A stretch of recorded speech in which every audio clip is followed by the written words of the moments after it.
They came in a snarling wave of wrong geometry, and I met them in what used to be my living room.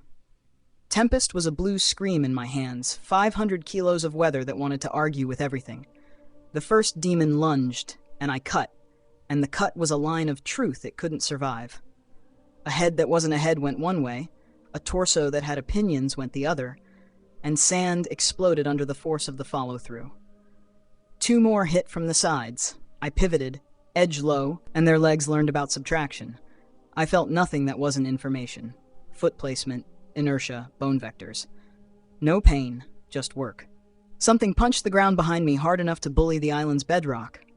Shockwave. Dust ring. I rode the force instead of fighting it, slid a half step, and set Tempest's flat across my forearm to take the last slash. And a blur slammed into the demon I was about to bisect and launched it 100 meters like a foul ball. The blur resolved into a person hovering 3 meters up, backlit by sun, cape doing cape things because of course, and a face half masked in carbon fiber. One palm was out in a stop sign. The other was balled into a fist that had just introduced itself to a monster's diet. The air around him rippled like it owed him rent. "Civilians!" he shouted, voice carrying like good PA systems. "Fall back! I've got this!" I didn't have time to laugh. 3 more dropped in at angles that would have made a geometry teacher cry. The hero streaked. No draw-up, no hesitation, just raw flight with the kind of durability that lets you make bad decisions at high speed and get away with it. He caromed off a horned shoulder, tore a gouge out of the patio with his heel, and hit the next one full on, shoulder first, cracking chitin like roasted sugar. He was good. Not perfect. The kind of good you get from practice and being hard to break. I didn't need him to see Tempest or the blue lives sleeping inside her. The minute I understood he wasn't here to eat my family, I dismissed the blade. Lightning unstitched into air with a rude little shk, weight leaving my bones like a secret. The hero glanced down at the sound. Instinct, not suspicion, but by then I was just a big man with aqua hair and dust on his teeth. The nearest demon snapped at my head. I ducked, palmed its jawline, and shoved its face into a wall until the wall remembered it could be a knife. Bone doesn't care what shape you are if the vector's right. I pivoted off the impact as the flyer streaked past me again, punching a second monster into a tree that I'm never going to emotionally forgive.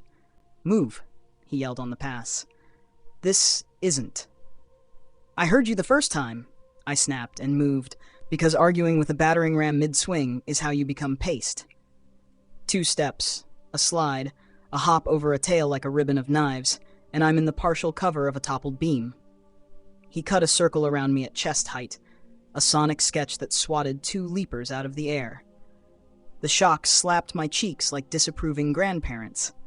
He dropped to a hover in front of me, eyes flicking over my face like he was running a scan behind the mask. "You alone?"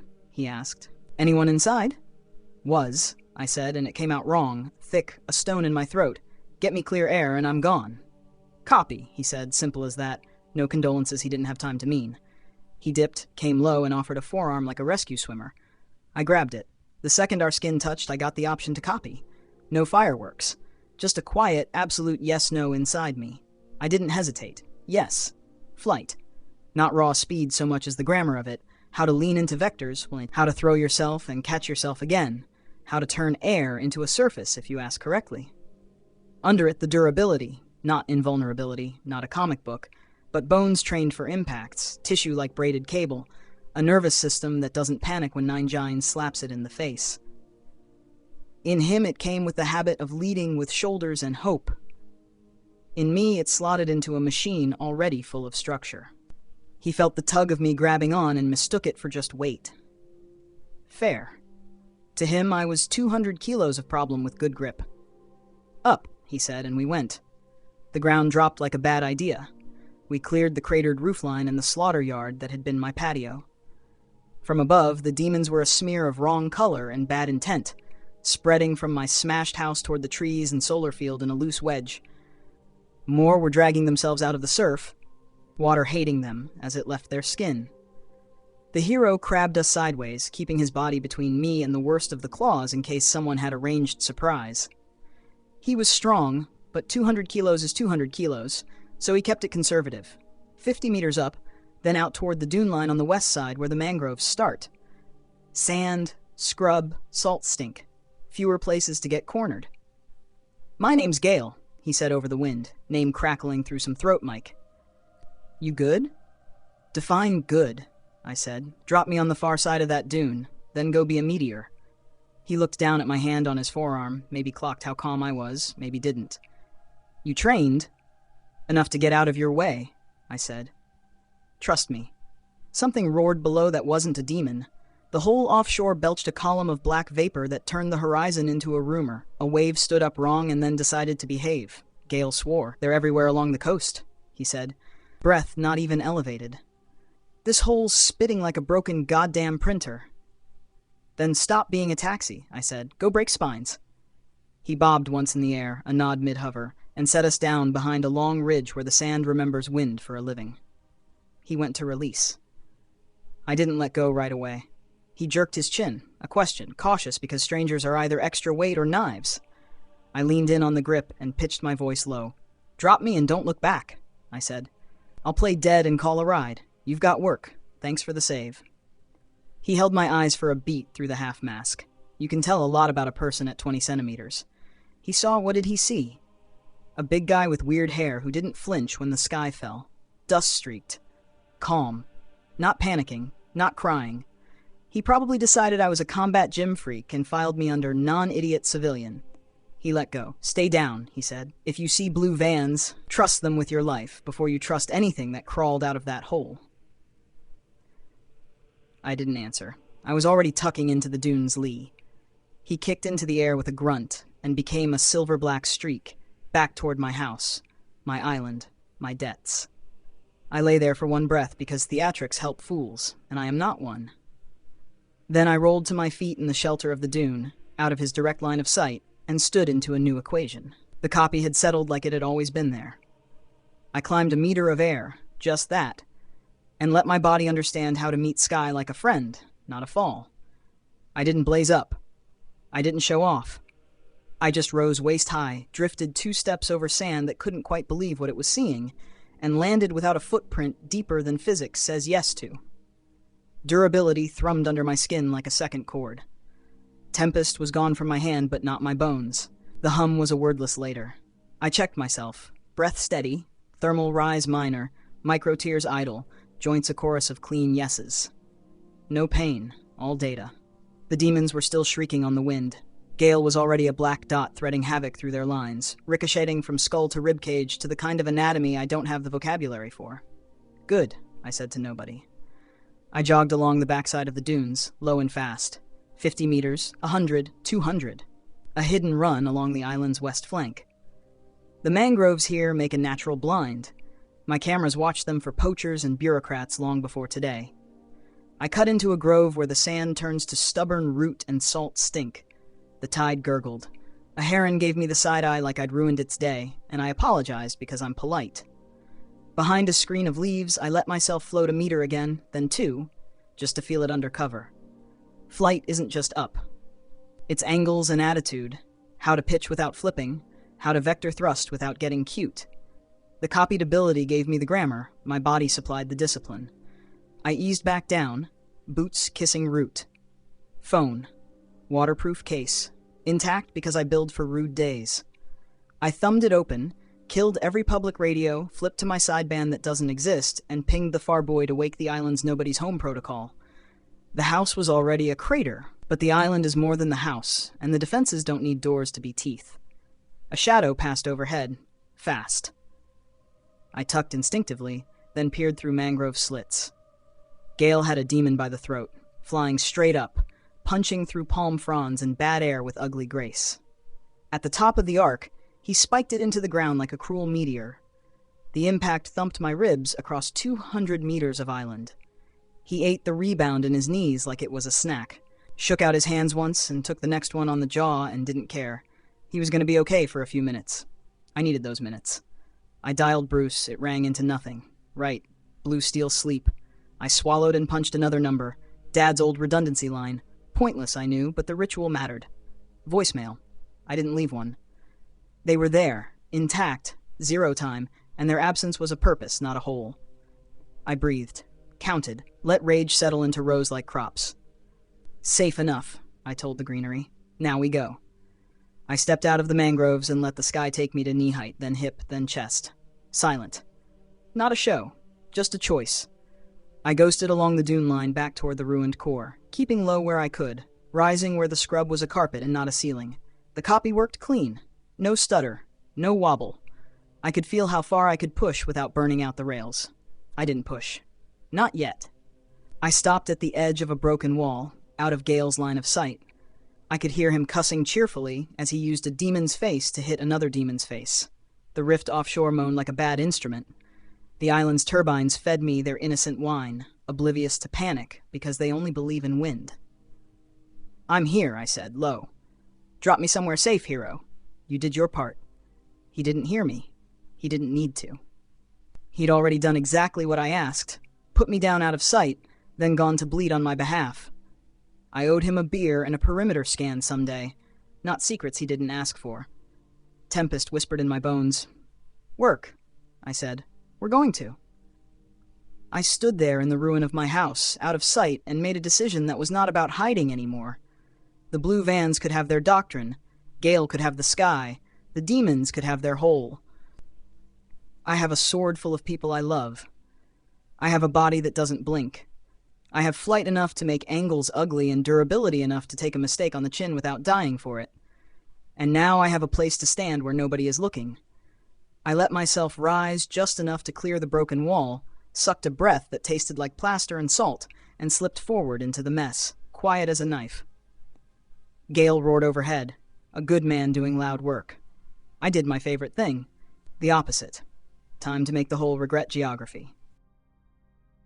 New Terra didn't fix what I lost, but they did turn the coast into a slaughterhouse for anything crawling out of the hole.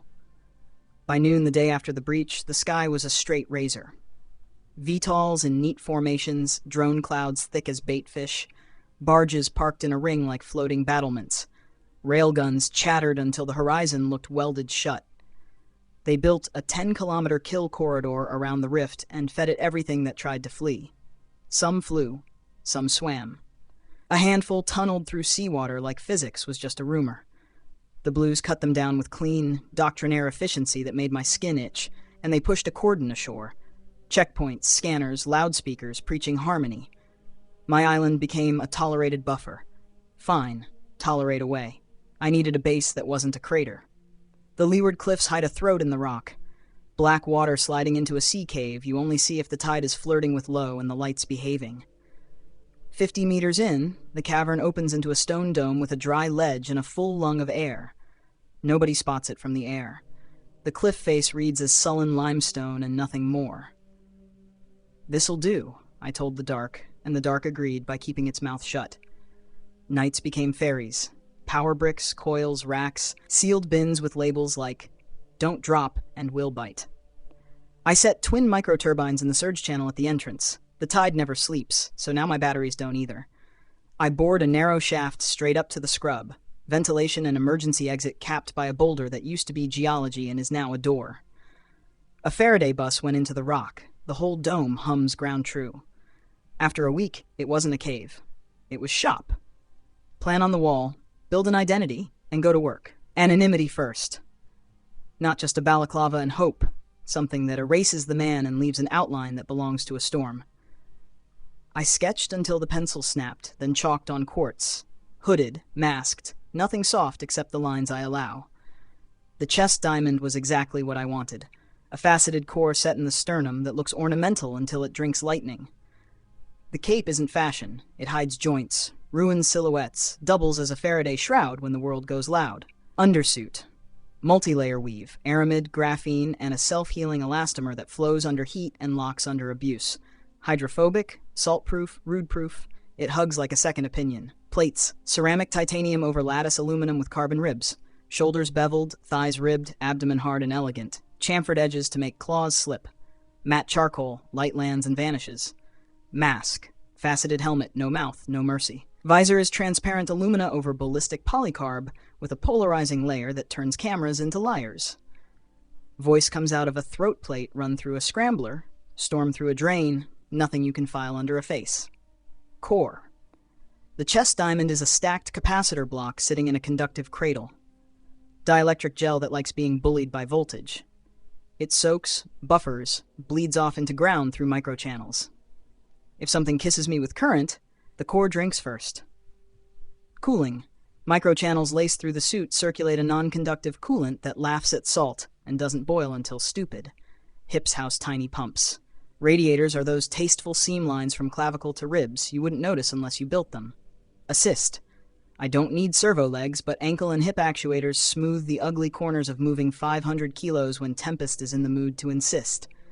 Not exo strength, just manners.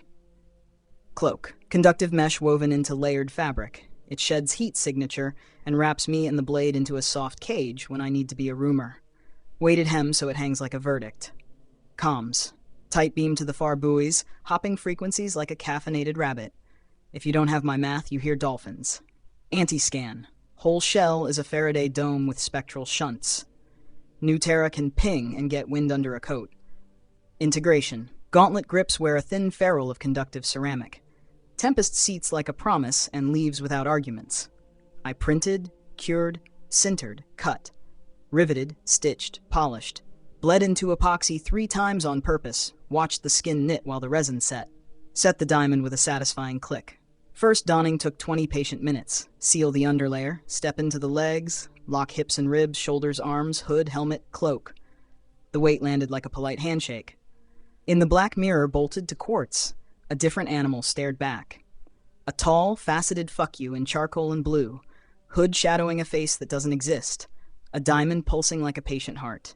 Tempest slid into my hand, 500 kilos of weather and intent, her blue lines crawling like a living circuit along a blade that shouldn't be able to be. It matched my design exactly. Concept to steel, 1-to-1. Field trials, then war. I walked into the surf at sunset, cloak floating like a dark thought.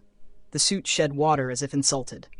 At the cave mouth, I let the turbines sing through the stone, ran cooling loops, checked seals. When the island slept, I moved. Run 1, West Mangroves. 2 leakers had curled into a drainage gully to sleep off railgun hangovers. Found them by stink in the way the birds avoided sky. Dropped in from a root tangle, cloak-wrapped, Tempest already humming hello. The first never saw me. The second started to, and learned about conclusions. The suit shrugged gore like rain with an attitude problem. Run 2. East Rocks. A flyer with cartilage wings and a sense of humor kept spitting barbed saliva at my turbines. I let it spit at a decoy, logged the arc, rose silent, matched vector, and wrote a diagonal across the night that the air is still gossiping about. Run 3. Brush the outer edge of the blue cordon. Their grid is tidy, RF, IR, acoustic. My shell painted as Pelican until an operator got curious and dialed sharp.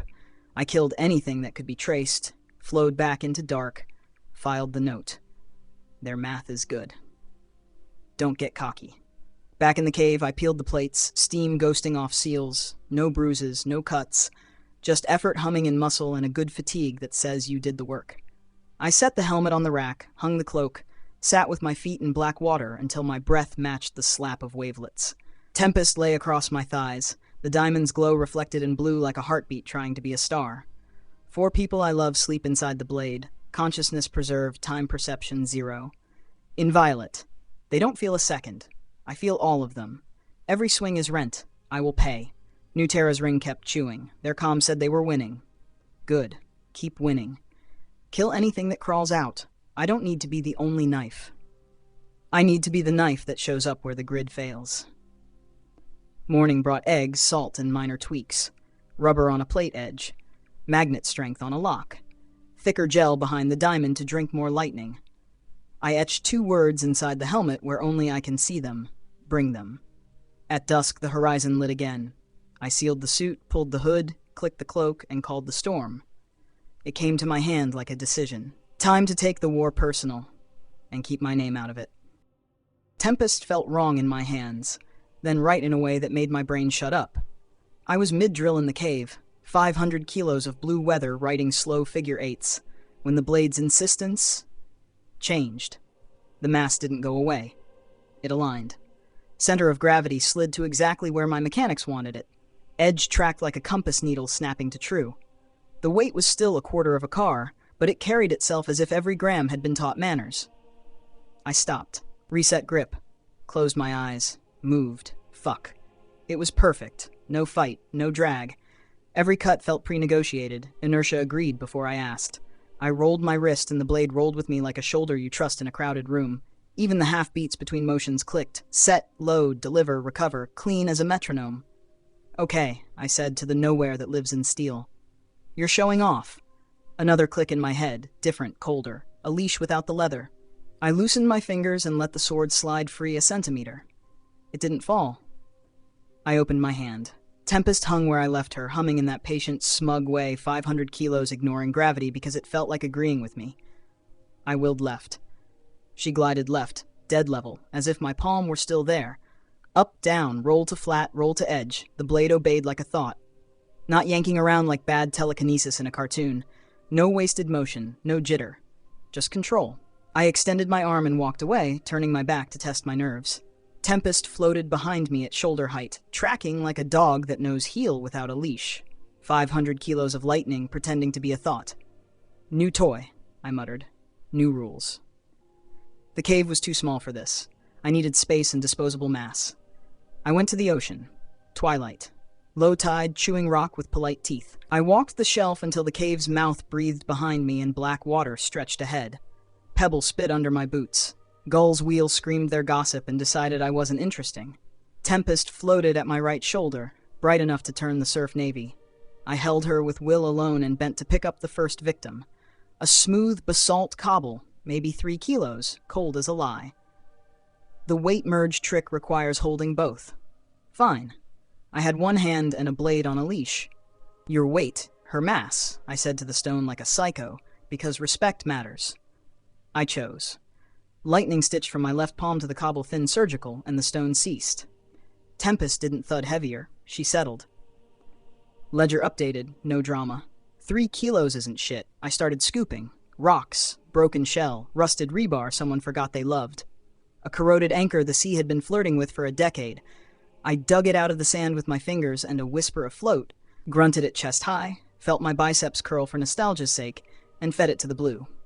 Plus 30 kilograms. 12 plus 7 plus 4, 4, 4, plus 18 plus 2, plus 2 plus 1. Tempest's weight ticked up, and still moved like it had been designed for my skeleton from the start. I kept her hovering a meter above the water and slalomed her through salt spray like a silent drone, then snapped the edge down and let 500 plus kilos part a wave with a sound like silk pretending to be thunder. Spray jeweled the air, froze for a heartbeat in the blade's blue, and died on my skin in cold pinpricks. I didn't sweat it. I got bored with breadcrumbs. I swam out 30 meters, let the ocean close over my head, and found a boulder the size of a small car sulking in the shallows. Grip doesn't matter for the merge, only contact and choice. I palm-pressed the rough skin of it, Will held Tempest against my other palm from 10 meters away, and chose. The boulder didn't explode. It wasn't. The sea dropped a handspan in a soft implosion that made my ears tickle. Tempest drank the weight and told my nervous system the new number with a smug little chime I felt in my ulna. I came up laughing and cursing at the same time.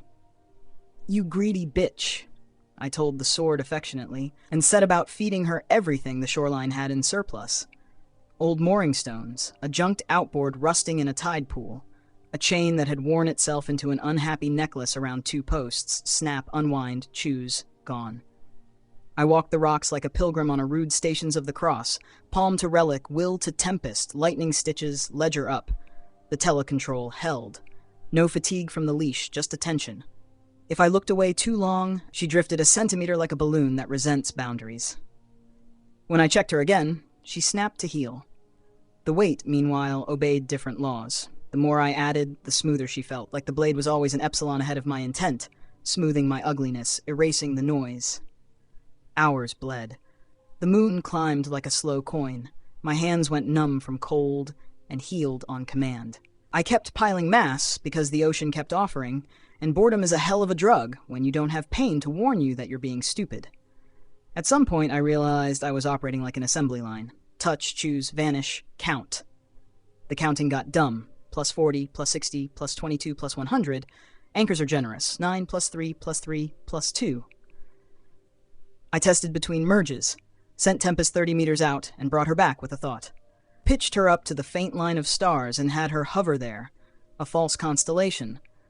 Then drop point first into water from 10 meters like a polite meteor and stop dead 1 centimeter above the surface to kiss it with a hiss. I spun her in a flat circle over the bay and watched the wind spiral out from the edge, a visible helix on the water skin. I took her underwater and threaded her between rocks without chipping a micron, edge writing soft blue in the dark like a lighthouse that forgot to be big. Boredom finally tapped my shoulder. Not from work, from sameness, and that's what made me stop. Not limits. Not fatigue. Just the sudden urge to do anything other than feed my sword the coastline. I brought Tempest in and let her hover nose down in front of me, blade humming like a cat that ate the canary in the cage. She was heavier by a number that would make engineers write emails. I finally palmed her grip and let the leash go slack. The mass landed through my feet into the rock in a line that felt true. Perfect balance adapting to this Danny, this day, this stupidity. I rolled my shoulders and the blade rolled with me like we'd practiced in a life where physics is more polite. Enough for tonight, I said. Tomorrow we make you dance ugly again. I set her to hover, climbed the shelf, and jogged back to the cave with the sort of lazy float that makes dunes jealous. Inside, I peeled the salt off my skin, ate like I'd robbed a farm, and collapsed on the ledge listening to the turbines purr. No pain, all data. Warmth blooming in tissue where cold tried to live. Sleep slid in without arguments. Morning would be footwork and remote edge drills, then new cuts that make 500 plus, or whatever the hell we are now, teach me manners. The rift still vomits. New Terra still shoots. Gale still punches nightmares in the jaw. I'll keep my name out of it and let a faceted hood do the lying. Tempest will be where I point, hand or no hand, balanced to me like we share a spine. And when the day gets loud, the blue lives inside the blade won't hear a second of it. That's a promise I can keep. The idea hit stupid simple. If weight is the game, the ocean is a buffet. Rocks and anchors were cute. They nudged Tempest up in polite chunks. But there's a horizon full of water begging to be turned into numbers. All I have to do is put one hand in the sea, keep the other on the grip, and make the call. Twilight. I waited until black water licked my ribs. Tempest hovered at my right shoulder, roughly 3,000 kilos held in place by will, steady as a star you can boss around. I palmed the grip, because rules are rules. My left hand sank into the cold. Your mass, I told the ocean. Her weight. Choice made. Lightning, thin and surgical, stitched from my left palm into the dark. A parcel of water winked out, no boil, no hiss, just a soft wrongness the next wave covered like an accomplice. Tempest settled. Ledger updated. Nothing else changed. Again. And again. Fluids don't give you edges. You have to draw your own. I carved the sea into parcels with intent, hand-sized bucket barrel, and fed those to the blade. Each choice a bite. The ocean didn't mind. It has more. Close to shore, the absences showed as small compliments in the surface, dimples that refilled at water speed. The tells were all under my skin, the hum dropping half a note, bones reporting happier load paths, balance staying laser straight no matter the number. Tempest moved like she'd been designed for my joints today. In me, inertia agreed in advance. Everywhere else, the laws stayed mean. Test 1. I lifted the blade a meter and tapped the flat to the surface. The sea buckled. Not splash, subsidence. A clean dent a meter deep formed under the contact, glass still for a breath before rage remembered to be water again. I pulled away, and the dent collapsed with a slap like a giant hand clapping. Spray needled my face and evaporated on skin that doesn't quit. Right. I get the truce. Nothing else does.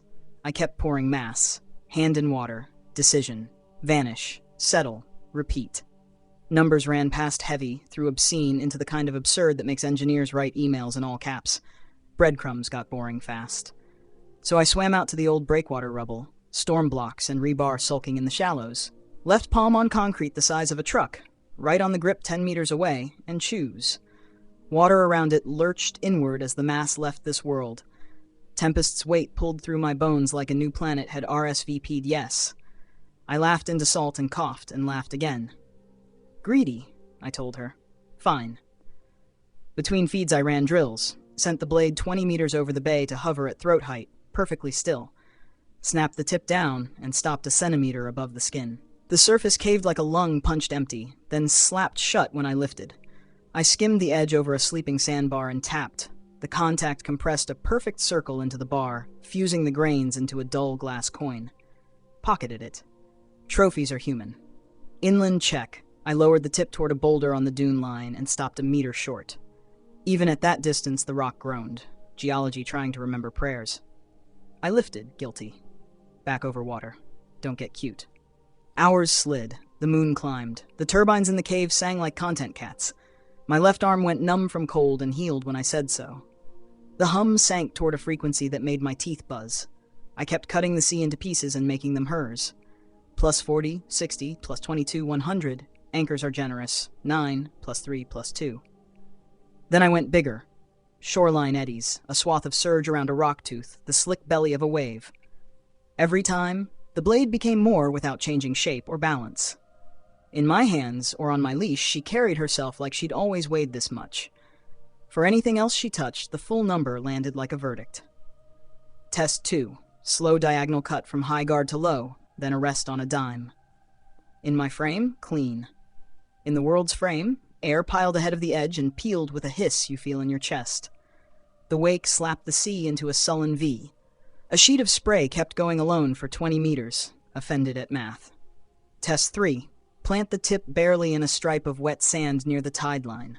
The beach swallowed itself 3 meters down in a perfect cylinder, then the next wave punched in with relief and half filled it with churning confusion.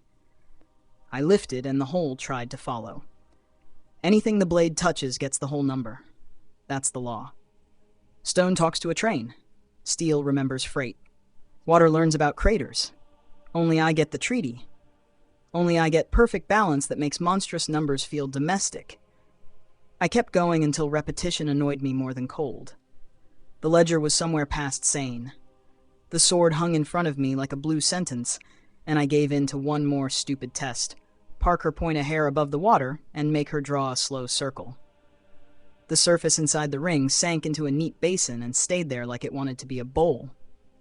I completed the loop, lifted the blade, and the basin collapsed with a wet whump that pushed a low wave outward like a sigh. Enough. Enough, I told myself, because the only real limiter I have now is boredom and judgment. I brought Tempest in. She hovered nose down at eye height, massive beyond manners, and still mine as long as I paid attention. I palmed the grip and the mass landed through my skeleton into stone like truth. Balance stayed perfect. If I'm holding her, it always will. Back in the cave, salt off, food in, turbines purring through quartz. No pain, all data. Warmth blooming where cold tried to live. I sprawled on the ledge and listened to the dome hum until it matched me. Tomorrow I'll take her farther offshore and see what a truly slow cut does to a swell. I'll float her high and write circles the sea can't quite swallow. I'll stand on the dune and learn exactly how close the tip can come to ground before geology files a complaint. And when the perimeter fails somewhere, and it will, I'll take the number I've made and introduce it to whatever crawled out. When the edge meets them, it won't be heavy. It'll be all of it. Only Tempest and I are allowed to pretend it's light. They started coming like weather. At first, the rift burped disaster on a schedule you could curse at. Waves of ugliness. Rest. Reload. Then the rhythm broke. The hole learned greed. Drones burned down to stubs. VTOLs limped home smoking. Blue vans stopped smiling and started shouting doctrine through cracked speakers. New Terra's perimeter tightened and frayed at the same time. Gaps opened where math failed. Storm cells full of teeth, not on their grid, not in their plan. Those were my places. I stopped sleeping long and started mapping screams. Heat maps, police scanners, rescue feeds, panic pings. If it was loud and ugly and underserved, it painted red on my board. I put the suit on, pulled the hood, clipped the cloak, and called the storm. Tempest came to hand with a hum that ran up my forearm like someone tuning a piano inside my bones. I went where help doesn't go. A fishing town south of the cordon had turned into a slipway for nightmares. The rift spit flyers with cartilage wings and hook jaws that loved soft targets and roofs that don't know how to fight back. Sirens were a raw smear. The air stank like old rainwater and fear. I came in low over the rooftops, cloak tucked, chest diamond pulsing soft, visor blacked out. Identity, the outline of a storm. Name, unnecessary. The first flyer took a bite at a woman hauling a kid through a doorway. I didn't give it a speech. Tempest kissed its shoulder, and the kiss was a full number. The wing and half a ribcage went elsewhere. The body wrote a new idea of falling. I never broke stride. Inside, I barked. Voice rolled through the scrambler. Storm through drain pipe. Lock doors. Stay away from windows. Who? The woman started. Alive later, I snapped and pointed. She got the message. I hovered the blade 3 meters out and let it orbit me at shoulder height like a very polite planet. Anything that tried to fly in that ring stopped wanting things. I swept streets, cutting flyers into unflight, taking corners in 3 dimensions, using the blade like a wall that moved when I told it to. Several tons of mass, balanced like my hand, landing with total honesty on anything not me. 2 blocks over, I heard a collapse you can taste.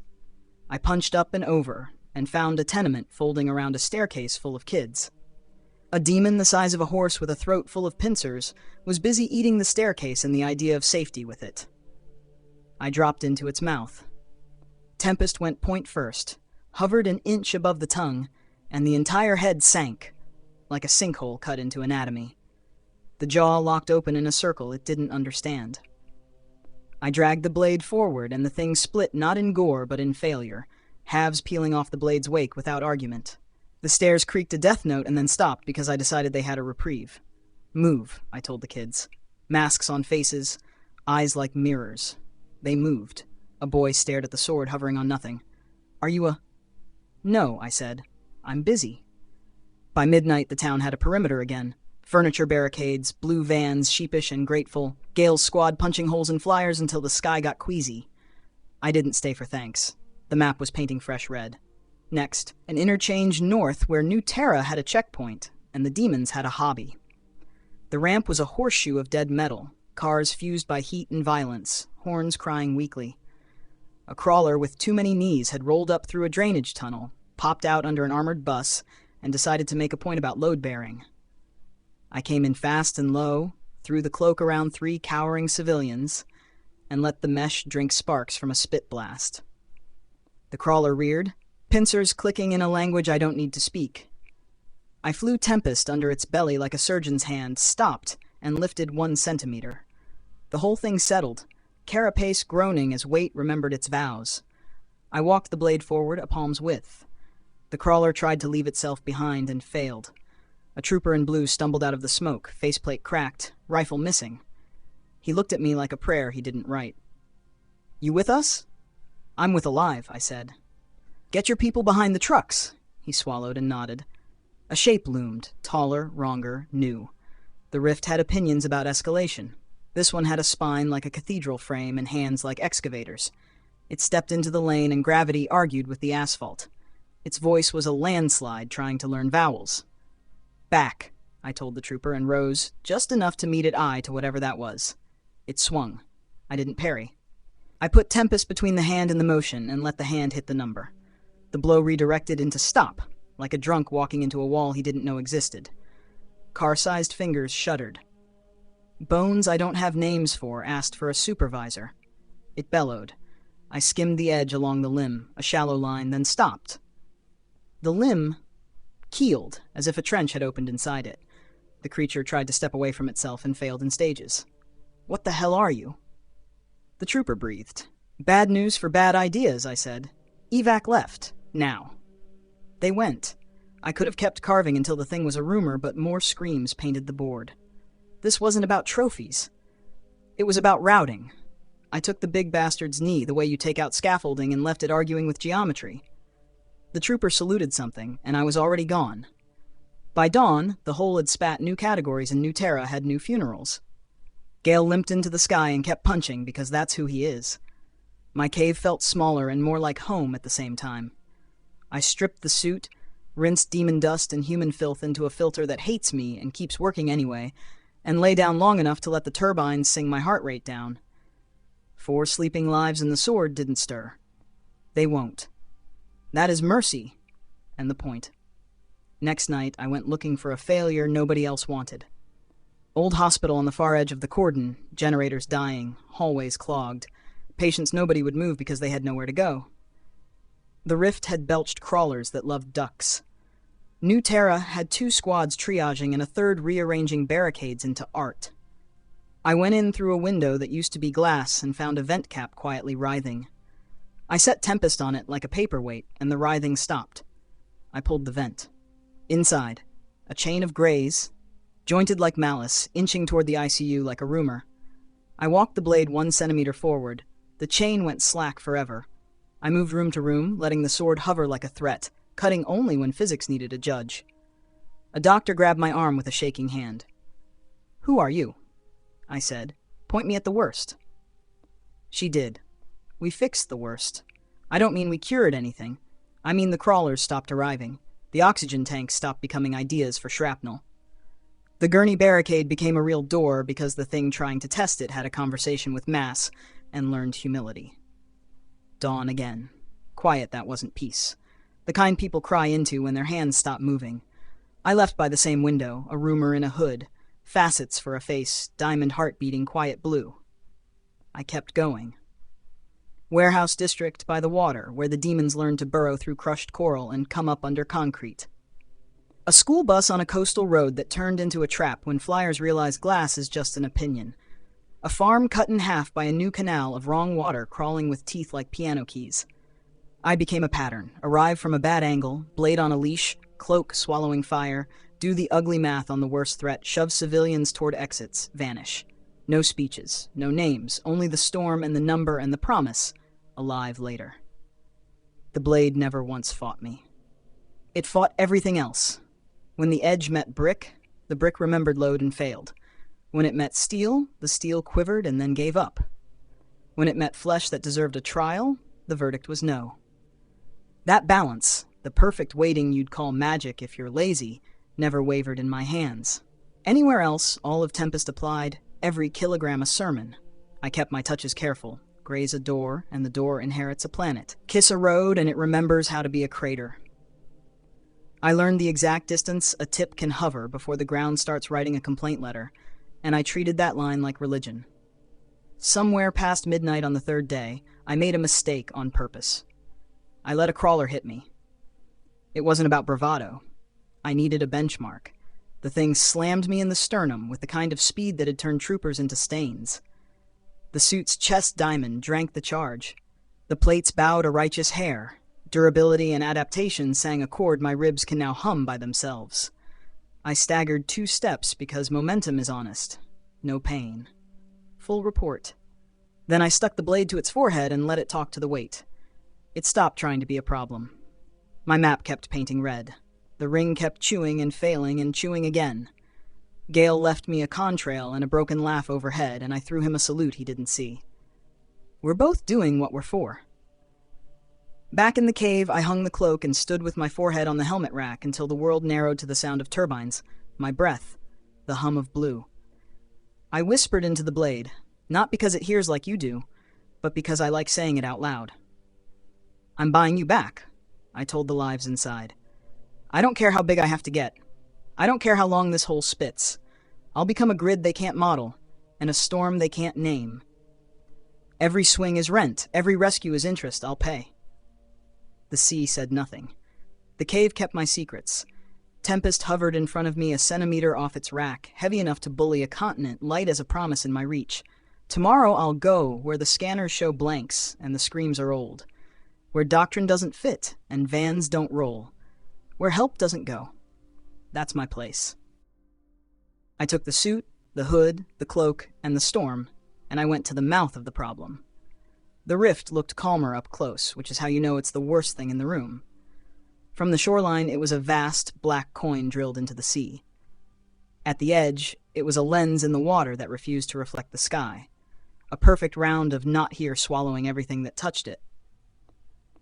New Terra's ring of barges and rail towers sat 10 clicks out, throwing metal and doctrine at anything with teeth.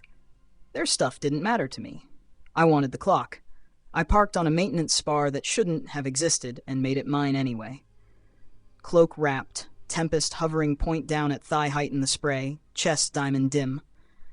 The ocean slapped the spar's pylons with the patience of geology. The rift breathed. It didn't have the decency to make a sound. I sent a flock of my own little knot birds into the edge. Microtags the size of rice grains, each with a clock that could argue with a cesium standard and win. They skimmed the boundary, kissed black, vanished, or came back drunk on bad physics. The ones that survived brought home numbers. I watched them, and the numbers were stupid. Earth, 1 second. Elsewhere, 1 year. Not feels like. Not subjective. Raw math. 1 heartbeat here, an age over there. A minute on the beach, a lifetime in the hole. A day's sleep for me would be 69,000 years of hell for something on the other side. No wonder the demons acted like an assembly line. If they'd found a way to replicate over there, they were running factories at a rate our supply chain can't even pronounce. The decision wasn't a decision. If I stayed, I'd be a mop. Useful mop, sure. But the tide doesn't give a fuck about mops. If I went in, I'd have their clock. I could cash a week here into 500,000 years in their house. Learn them. Break them. Bring back something ugly and precise enough to close the door, or at least keep the monsters thinning while we built the real answer. There isn't much left for me here anyway. The house is a crater. The island is steel and intent, and 4 lives I love sleep inside a blade where time can't touch them. Protecting the innocent isn't about staying where it's comfortable. It's about going where help doesn't go and refusing to die stupid. Fine, I told the coin in the sea. Let's see your basement. I kicked off the spar, hovered over the lip, and walked forward because flying into a godhole feels like begging for symbolism. Tempest paced me like a well-trained planet, humming low. The water changed under my boots, slick turned to static, cold went to blank. The horizon tilted a hair, like a picture frame someone bumped and pretended not to. I stepped into zero, and the world traded me for another. Heat hit like a theology. Not hot, not desert. A pressure cooker cathedral of fire laid on top of a forge that hadn't learned about mercy. The air was a chemical weapon with delusions of grandeur. The sky burned in sheets like wounded metal. Ground, blistered basalt and slag, interrupted by lakes that weren't lakes so much as boiling. Wide bowls of orange hate. Bubbles the size of houses exploding slow because the air itself dragged. Farther out, an ocean in the geological sense, except the water was molten iron, thick and red-black, waves rolling like slow muscle. People floated in it. Not swimming, suspended. The metal moved around them the way a mouth moves around food. They screamed without sound because sound here was a rumor. Then they sank and came back in pieces that remembered their names and screamed again.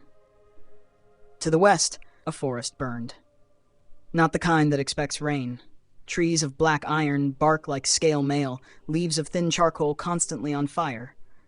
The wind flicked brands the size of birds. Between trunks, brush that doesn't stop, wires and thorns and razor vines weaving themselves back together as they're cut, trapping anything foolish enough to breathe nearby and firing it like a kiln. Endless bushes that never stop. Endless people inside them, skewered and cooked and stitched by regrowth, until they were a single long word that meant suffering. The humans here grow a new skin after the first 100,000 years. That's how the place works. You can feel the rule in the stone, the way time and heat right into bone until the body gives up on fighting fire and learns to ignore one of the ways it can kill you. The new skin looks like a dream of armor if armor were proud of scar tissue. Fire stops being interesting to it. Pain goes the other way. Everything else hurts worse. What does a body do when it can't burn but can feel? It goes mad in slow circles. When the 100,000th year flips, something else starts. Blood grows potent. You could taste it in the air. A metallic sweetness that made my mouth angry. A cut turns someone into fuel. A brush with a flame turns them into a lesser demon.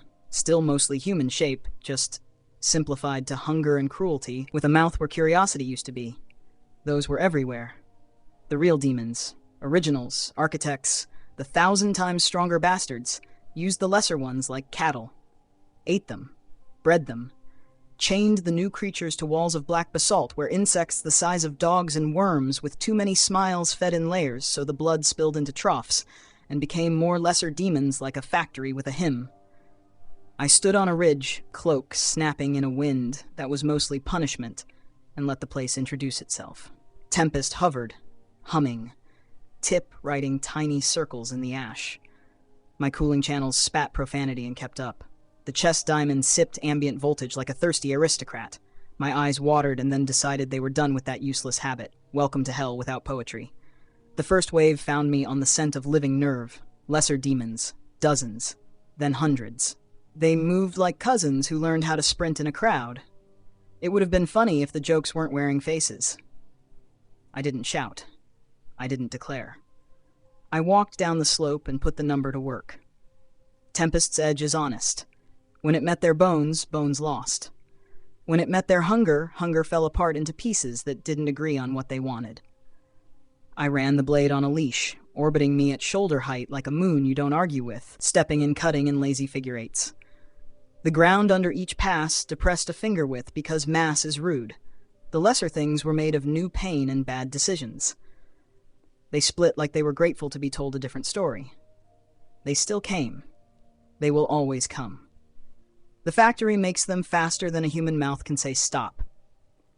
I went sideways into the forest of iron and charcoal leaves, carving paths that closed behind me as the razor vines stitched themselves back with a hum, and I found the first of the chain walls. Humans fixed to a black slope by links hammered through their bodies like punctuation. Insects covered them in living blankets that crawled and drank and sewed. Worms the width of my thigh slipped between ribs and argued with hearts. The blood slowed off like syrup into troughs that led to pits where lesser demons boiled up like lies. I set Tempest point down at the base of the wall, and the wall sank a meter where the tip kissed it. The chains shuddered. The insects went still, then skittered in panicked waves away from the pressure. The worms tried to pull back. I did not cut the people down. Mercy without plan is just a different knife. I needed to understand the machine before I broke the gears. A shadow passed overhead that didn't belong to anything that had ever been afraid of me. I looked up. The real ones had come to see the tourist. They're not bigger because size is a cheap trick. They're denser, not just in mass, in attention. Looking at one is like looking at an idea about gravity. Skin like cooled lava, cracked and glowing faint where heat has no intention of going away. Horns, if you're lazy, but really they're antennae tuned to suffering. Eyes like furnace doors with something behind them that does arithmetic on souls. The lead one landed without a boom. The ground chose to be under his feet. He looked at me like a mechanic looks at a new tool. Tempest hummed behind my shoulder. I could have thrown her into his face and let the number talk. Instead, I tried a question with the only language that matters here. I stepped forward and put the blades flat to his radius, gently like a stethoscope. The limb sank a centimeter. The surface crazed with hairline fractures. He looked at the spot, at me, and smiled like I'd tapped him on the cheek. He was 1,000 times stronger than a lesser demon. The law here said so. That doesn't mean 1,000 times my problem, but it means different. 4 of them encircled me, perfect spacing without talking. They moved like they'd practiced on gods. The lesser demons held back in a radius, waiting for leftovers. All right, I said, because fuck it. Let's find your teeth. I went first, edge flat, then turned to true. A tight diagonal meant to disrespect joints without wasting motion. He met it with forearm, and my blade drank a chunk of him in, mass arguing with mass, and he bled light and laughed. He didn't lose the limb. He lost the argument and decided that was amusing. Another came in from my right, low and ugly. I rolled Tempest over my back on the leash and let the full number graze his temple. He reeled. First mistake I could be proud of. I followed with a low cut at the ankle to ruin his stance, and learned a new rule. Their tendons are braided with something that remembers red-hot wire. The blade still said no, but the no took effort and a hair more time than I like. Third hit me in the back like a train skipping a track. The suit took the kiss, diamond drank the heat, durability sang the chord I've learned to love, and I staggered forward into the first one's chest on purpose. Tempest sank a finger length into the sternum and stopped because he put both hands on the flat and accepted the weight like a gym god with good knees. I don't have all day, I told him, which is hilarious here where 1 second is a year, and then I did the thing they don't expect. I let go of the grip entirely and sent the blade straight up, stopping it a hair from the burning sky. All of them looked up. Everyone always looks up. While they did, I went ankles and knees. Heel to joint, suit plates cracking red scale and buying me angles. I flew, short burst chest to horn, headbutt through a visor designed to make headbutts dumb because sometimes dumb is faster, and I got the lead one's head tilted a degree that mattered.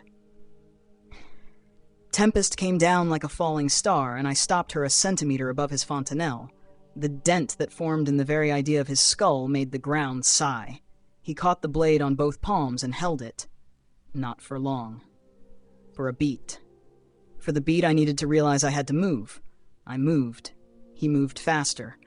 Hands like excavator buckets hit my shoulders and hips and spun me sideways into a pillar of basalt that remembered being magma and still had opinions about hugs. The pillar shattered. I rolled, willing it, not hoping, and brought the blade flat like a shield. 2 more hits slammed Tempest, and the full number translated through to the ground. The ground lost the argument. A shallow crater formed under me. My spine reported compression, then repair. My breath went away, then came back because I told it to.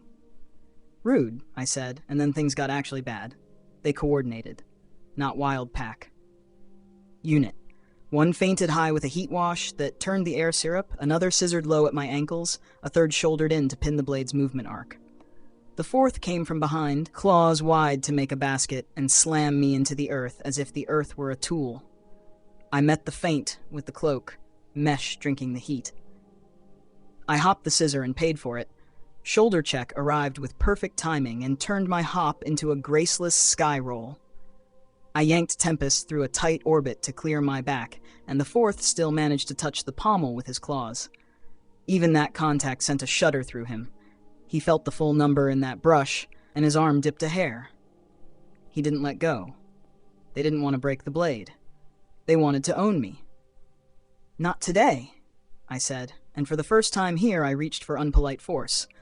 I took Tempest up another 10 meters and then dropped her dead center into the ground between us, stopping her point 1 centimeter above the stone. The ground decided to be a bowl. All 4 slid half a step into it because friction is a coward. I went for a knee, got a shin, and then the first one smiled again and answered the only way that matters here. He lifted me by the chest plate and threw me, like a stone into the nearest glowing sea. Molten iron looks slow. It lies. I hit and the world became weight and noise. The suit screamed silent warnings. The diamond drank a river of heat and said more. My cooling loops went to war and decided they were bored of boiling points. The iron accepted me like a lover with bad plans, wrapped me in thick red-black, tugged at every seam like a pickpocket. It wanted me to stay long enough to learn its hymn. I didn't feel pain. I felt everything else. Pressure like a mountain, heat like a treaty I wasn't allowed to sign. Drag like hands pulling me down by my ankles. The micro-pull of the blade where I'd parked her above the bowl. Above, the real demon's shapes were shadows in a sun, watching to see if the tourist would drown like all the other interesting noises. Fuck you, I told the iron without opening my mouth, and the iron didn't care. I opened my palm, reached up with will, and made Tempest dive for my hand. Something hit her midair. She jarred sideways a meter, recovered, dove again. Second impact, harder. They weren't just stronger. They were learning me in real time. I pulled. They pushed. I brought the blade down another line to keep her clear. They intersected that line with a wrist the size of my head and knocked her into a new parabola that ended nowhere near where I was sinking. The world narrowed to hot, heavy, and red. I sank another meter. Another. The suit was holding. The diamond was drinking. My lungs were a technicality, but the math was the math. Above, the real demons waited by the lip of the bowl, patient as executioners with a time clock. I kept my eyes open because that's who I am, and the molten dark told me nothing. Down I went, out of sight, into the part of their realm that makes coins and chains and rules. I didn't scream. I don't have that reflex anymore. But I promised the iron and the bastards who fed it that they had started a debt they couldn't afford. I kept sinking. Falling stopped being motion and became a life. Molten iron swallowed me like a bad promise. Pressure stacked on pressure. Heat climbed past language and kept climbing. I didn't feel pain. My body doesn't do that anymore, but I felt everything else with cruel, perfect clarity. Plates bowing, seals blistering, coolant boiling, the chest core drinking fire until it had nothing left to drink. The suit went first. Aramid and graphene flowed, locked, flowed again, then gave up. Plates softened, slumped, and peeled like black petals. The hood fused to the visor clouded, and the visor ceased. The Faraday mesh flashed and vanished in a single treacherous sparkle. Layer by layer, the armor forgot it had ever been mine, until it wasn't. The diamond fought longest. It took the heat in, bled it out, took it in again. When the lake turned to an ocean under me and the ocean turned to a river of stars, the core finally crossed a line and went, no bang, no drama, just a bright hush that left my sternum bare to the world. I kept sinking. Every few meters, the iron got thicker, lazier, meaner. Streams in the melt slid past like muscles. A current caught my ankle and tried to steal it. Total adaptation stapled it back on before the idea finished forming. Skin blistered, sloughed, rebuilt. Bone cooked, cracked, reknit denser. I disintegrated in shivers and reassembled between them, over and over. I had learned once, on a living room floor full of demons and lightning, how to come back from nothing. My body remembered the trick and refused to fully quit. Consciousness became a strobe. Here the clock is stupid. 1 second for Earth, 1 year for this place. I sank for 2 of their years. That's 2 heartbeats where I'm from. In those 2 years, I blinked awake once an hour for 10 seconds, just enough to take inventory, swear at physics, and pass out again while regeneration went feral to keep the chassis together. Wake, 10 seconds. Heat spike, 9,000 cuz. Pressure like a building on my chest. Suit gone, core gone, Tempest, above, somewhere. Bones intact, skin reknitting, sync rate steady. Try to swim? Arms won't listen. Okay, breathe? Pointless. Borrow breath from calm, count to 10. Out, wake, 10 seconds, 12,000 degrees. Ribs like iron hoops, muscles trying to contract and cook at the same time. Regeneration laying rebar through me like it's building a bridge I insist on jumping off. Tempest ping, far, resisted. Demons? Edges of them in the glow, shapes pacing the rim. Down. Wake, 10 seconds, 17,000. The iron moves like honey with a vendetta. Hands gone, hands back, feet gone, feet back. I am a bad magic trick. Spine writes to me. Compressed, repaired, each pass stronger. Sink, wake 10 seconds, 22,000. Colors I don't have words for. The lake sings, no sound, all shove.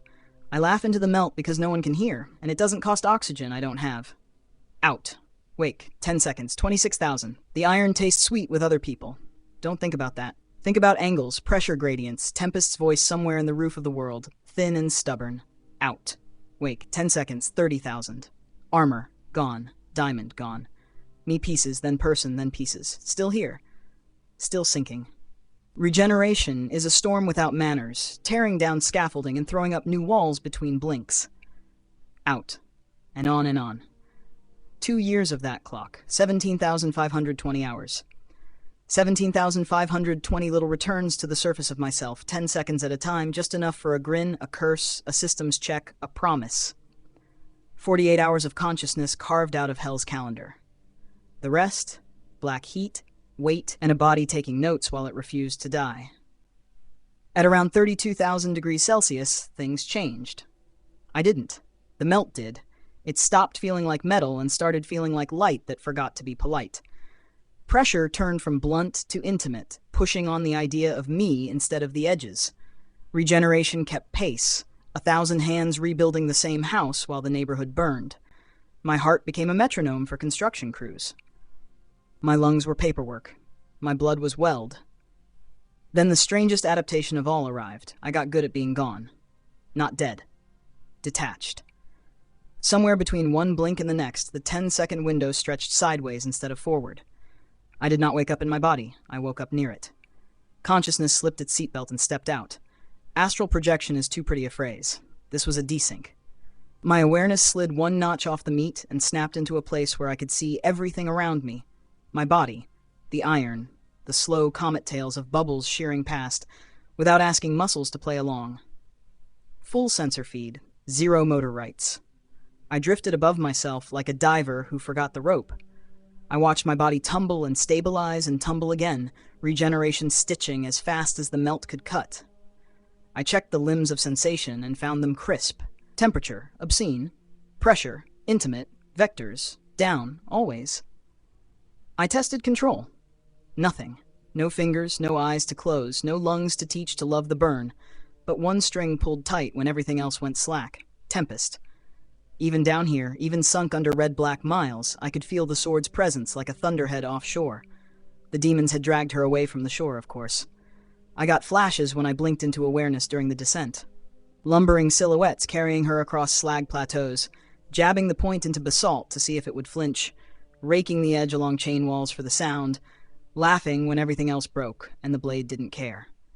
Using her like a toothpick, because when you can't break a thing, you insult it. From this detached place, I reached. No hand, no arm, just the line between us, tight, bright, absolute. I tugged. Somewhere far above the red, I felt a stutter. The blade jerked an inch like an animal smells its name. Something bigger than a house wrenched it back. I pulled again, smooth, not desperate, remembering that Tempest listens better when I'm precise. The line thrummed. The blade turned a hair against a grip that didn't deserve it. The demons noticed. I felt attention tilt, 4 real ones, the cathedral spine bastards gathering around a sword that refuses to be owned. They can't break it. They can't wield it. They can only carry it and be humiliated by physics when a touch gives them the full number. Good. Let them gather. I tested the leash at range. Minute angles, millimeter drifts, a patient cadence. Even detached, I could run the same grammar. Command instead of gravity, balance that is perfect for me even when I'm not in me. The blade's mass, the insane ledger I've built out of water and spite, applies in full to everything except my hold. Their fingers slipped. Their arms dipped. The stone under the tip sank a centimeter with each calm note I played on the string between us. Down below, my body kept falling and rebuilding. Skin erased, redrawn, muscle charred, rewoven, bone cooked, annealed. My heart beat because I told it to, then because it wanted to, then because it was an engine. My brain idled in the heat and still found time to learn tricks. How to come back faster, how to conserve the boring chemicals, how to sleep like a blade sleeps. Edge up, eyes open. Detached, I watched it all like a weather map I could finally understand. Here's the rule set written clean. I can't move my body in this state. Meat is a radio I'm only listening to. I can move Tempest. Anywhere, as if held. The blade's balance is still perfect for me, no matter the number, but only when I'm the one asking. Anything else touching her gets the whole ledger applied, every kilogram a sermon. The demons used her like a joke. Fine. Time to make the punchline mine. I tugged the blade a little straighter, a little higher, then let it hover a breath above a slab they were standing on. The plate depressed with a patient groan. One slipped and pretended he didn't. I nudged the tip toward a chain wall. The link sang as tension learned who had seniority. I rotated the edge a degree. The wall settled and the insects went still like they'd heard a door lock. The real ones growled, a sound like mountains trading insults, and dug claws deeper into the hilt. Keep laughing, I told them from 3 miles of red away. I'm learning your weight. My body fell through 32,000-degree night with the stubborn dignity of a man who doesn't quit. Armor gone, diamond gone. Me, reduced to essentials and rebuilding them between blinks. Consciousness. Off the leash, riding a blue line to a sword being used as a party trick by architects of suffering who can't break it. They won't break me either. Keep the clock running. Keep the ledger honest. Keep tugging. I'm coming back up the ugly way. Down kept happening until down ran out. The heat climbed from obscene to myth. Muscles were paperwork. Bones were projects that never finished before the next audit. I slipped in and out. 10 seconds awake, an hour gone. 10 seconds awake, another hour burned, while regeneration tore me down and rebuilt me with the urgency of a fire brigade trapped inside the house. 5 years of their clock. By the end of that stretch, the melt wasn't acting like metal anymore. It was a pressure of light, temperature brushing 300,000 degrees Celsius, and the squeeze got so intimate you could hear matter making decisions. The flux around me thickened into a slow black-red syrup, and then into something stranger. New alloys birthing under crush, grains packed until they forgot how to be separate. Every blink I caught glints, threads and plates condensing out of the soup, heavy in a way weight shouldn't be. Not just dense, neutron star jealous. The pressure laminated the world. That's where I stopped sinking. Not because I got stronger, though I did, but because the stuff below me decided it would rather be a floor than yield. I settled onto a shelf of impossible metal, a bedplate forged by the planet's worst habits. The melt lapped at my flanks like hateful honey. Heat tried to unright me, and regeneration wrote back faster, swearing. The suit was long gone. The chest diamond was a hush where a heartbeat used to have help. I was meat and nerve and a stack of lessons about refusing, and I slept the way you do when the clock hates you. Hard, fast, and in fragments. Then something changed inside my head. The desync I'd found on the way down, slipping awareness off the rails and floating near the body, stopped being an accident. It became how I sleep. I called it my cosmic form because I like names that piss off physics. Detached. I could hang above myself like a patient ghost. Full awareness of heat, pressure, vectors, the slow birth of impossible metals around me. Zero control of meat. The only thing I could move was Tempest on the far side of hell. Still perfect to my hand, still cruel to anything else that touched her. 5 more years went like that. I slept in the cosmic form, checked the body during the 10-second windows when consciousness could plug back in, then undocked again before the melt could erase the new scaffolding. Each reconnection was a systems brief. Temp 310 degrees gear. Pressure, intimate, absolute. Skin, gone, returning. Bone, cooked, annealed. Heart, engine, lungs, ceremonial. Sync, stopped. Floor, holds. 10 seconds wasn't enough to fight. It was barely enough to choose.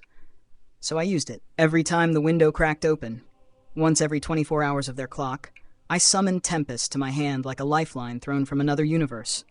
The blade listened across distance and hate. Demons above tried to keep her as a joke. The second my fingers existed, she chose me. The stuff around me wasn't melt anymore. It was a strange, dense liquid that had forgotten how to be separate and hadn't learned how to be solid, pressing like velvet made of planets. I put my left hand into it, kept my right on the grip, and poured its mass into the blade. Choice. Stitch of cold lightning. Parcel vanishes. Ledger rises. Again, 10 seconds.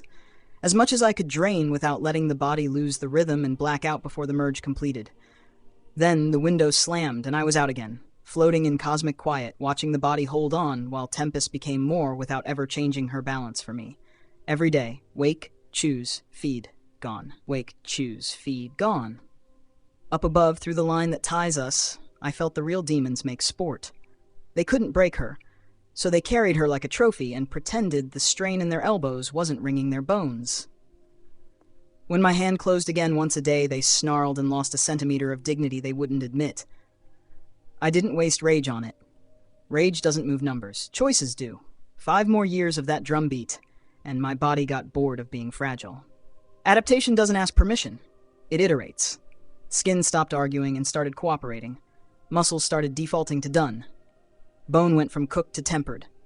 Tiny structures, capillaries, ducts, nerves, learned to route through heat the way streams choose shade. The heart, that stubborn fucker, downshifted to a rhythm that made sense at furnace pressure. The engine is me. It stays on. My window cracked wider. 10 seconds, but every hour now. First time it happened, I came back cussing and grinning into heat that can't hear either and almost botched the merge because joy is a distraction. I corrected, palmed the dense liquid, fed the blade, and kept the cadence clean. Hour later, another 10 seconds. Again. Again. With each cycle, I took more of the weird weight and made it Tempest's problem, my solution. Her hum, even at this distance, sank deeper, a note you feel in teeth and spine. Balance for me stayed perfect, no matter the number, as long as I'm the one asking. The blade carries herself like an answer. Everything else she touches gets the whole ledger. I learned the floor. It wasn't flat so much as patient. A skin of hyperdense alloy flexed under me, like it resented existing. If I planted the blade's tip a hair above it, the surface bowed like a drum and didn't bounce back until I lifted. If I brushed it with the flat, a circular depression formed and held, and the pressure gradient sung like a low organ note no ear could love. I learned my windows. 10 seconds is a lifetime if you act like a thief. No preamble, no lag, only verbs. Summon, touch, merge, breathe, release. Over and over, while the demons above tried to keep their hands on something that hates all hands but mine.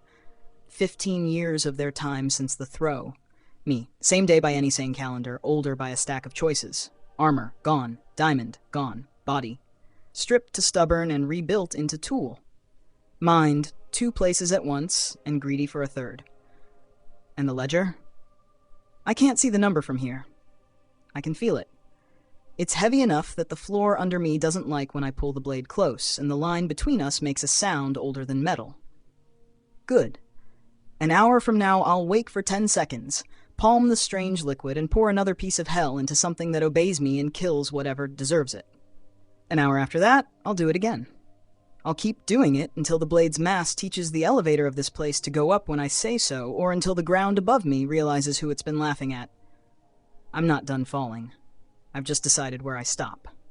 2 more years, and the Black River finally blinked first. I stopped blacking out.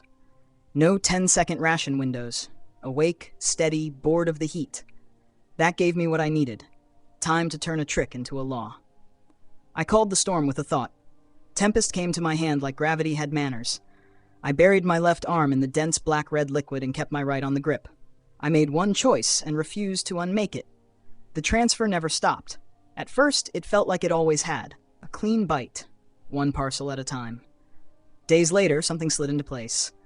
My yes hardened into posture. The weight merge evolved. Tempest learned to drink without asking. If the blade existed near mass, mass started moving toward the blade. I still guided the stream, narrow, precise, no waste, but the appetite was hers now. A new default. Absorb. Weeks turned to months. The shelf under my feet, metal punished until it envied stars, bowed whenever I lifted the edge to eye height. Hover the tip a breath over that impossible plate, and a perfect circle depressed and stayed depressed. Drag the edge a hair and the world furrowed, refusing to heal as long as the blade lingered. Balance, for me, stayed perfect. For everything else, physics stayed mean. The full number landed every time without poetry and without mercy. I fed the sword while the realm tried to pretend nothing was happening. By the 3rd month, the hum lived in my molars. By the 6th, the black-red sea leaned toward Tempest like a rat climbing a rope. By the 9th, the floor complained from rooms away if I raised her to shoulder height. By the 12th, the alloy under me began to creep in rings whenever I walked, like it had started taking notes. I took a measurement the old-fashioned way. Feel, not faith, and said it out loud so the realm would hear it too. 2.8 times 10 to the 30 kilograms. Neutron star truth. Packed into a blade that treats my grip like home and treats everything else like a problem. I stopped being polite. I walked into hell with the throttle open and did not let go. Lesser demons rushed in waves, fast, hungry, confident in a factory that prints replacements forever. I didn't cut. I pressed. Near became sentence. Contact became burial. Bodies didn't burst. They collapsed. Faces ironed into slag, ribs turned into long dents, spines stamped into the road like signatures. No spectacle, just down. Real demons arrived in 4s. Cathedral spines, furnace eyes, all that old patience. I met them moving. One planted a fist in my chest like the planet hired him to teach me manners. I gave back the simple truth. Edge to sternum, through, keep walking. He folded into the line. The wake carved a trench behind him that ate shrines and bad geometry until the ground stopped pretending. They tried to lift the blade. Both hands under the guard. Full arrogance. I let go. Tempest hovered between their grips without a tremor. The ledger applied to them, not me.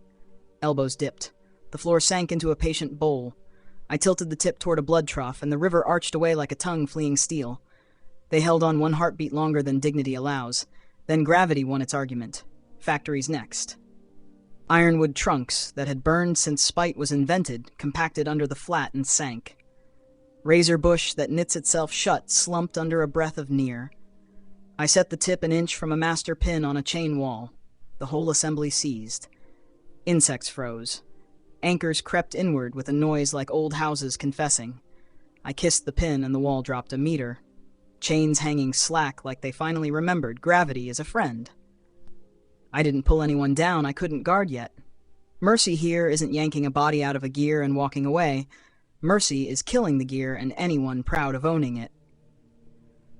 I rode a circle over a lake of molten iron. The surface inside the ring bowled down, then slopped outward in a ring wave that knocked down bone cities. I slid the edge along a slag road and left a trench that wouldn't heal because the blade hovered like a judge. Every motion asked the world a yes or no. The world kept saying yes or sorry. I kept feeding while I fought. Tempest drank while I walked, hunger as a method, appetite as doctrine. The realm tried escalation. New shapes, old cruelty with better angles, heat blooms that turned air into syrup, scissor legs at my ankles, dog piles, all of it failed the same way. A claw brushing the hilt lost dignity. A horn kissing the edge lost the argument and joined the ground. When 3 of them coordinated perfectly on a ridge, I tilted the blade a breath and let the floor under them slide into a calm bowl. God's pinwheeled with the expression people get when the ground changes its mind mid-sentence. Humans on the walls looked at me with eyes that had been screaming for centuries. Some begged, some cursed, some laughed because insanity is the only pillow left.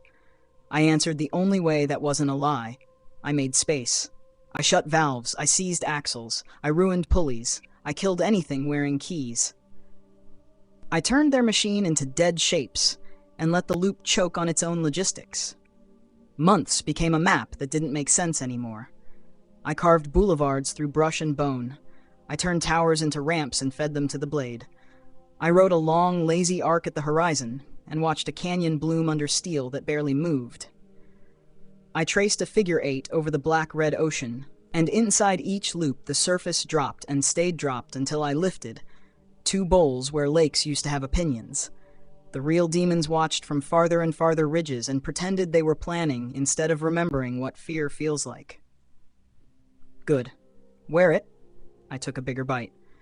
I lifted Tempest to shoulder height and pulled on the cable between mind and edge, not the leash that guides, the line that moves.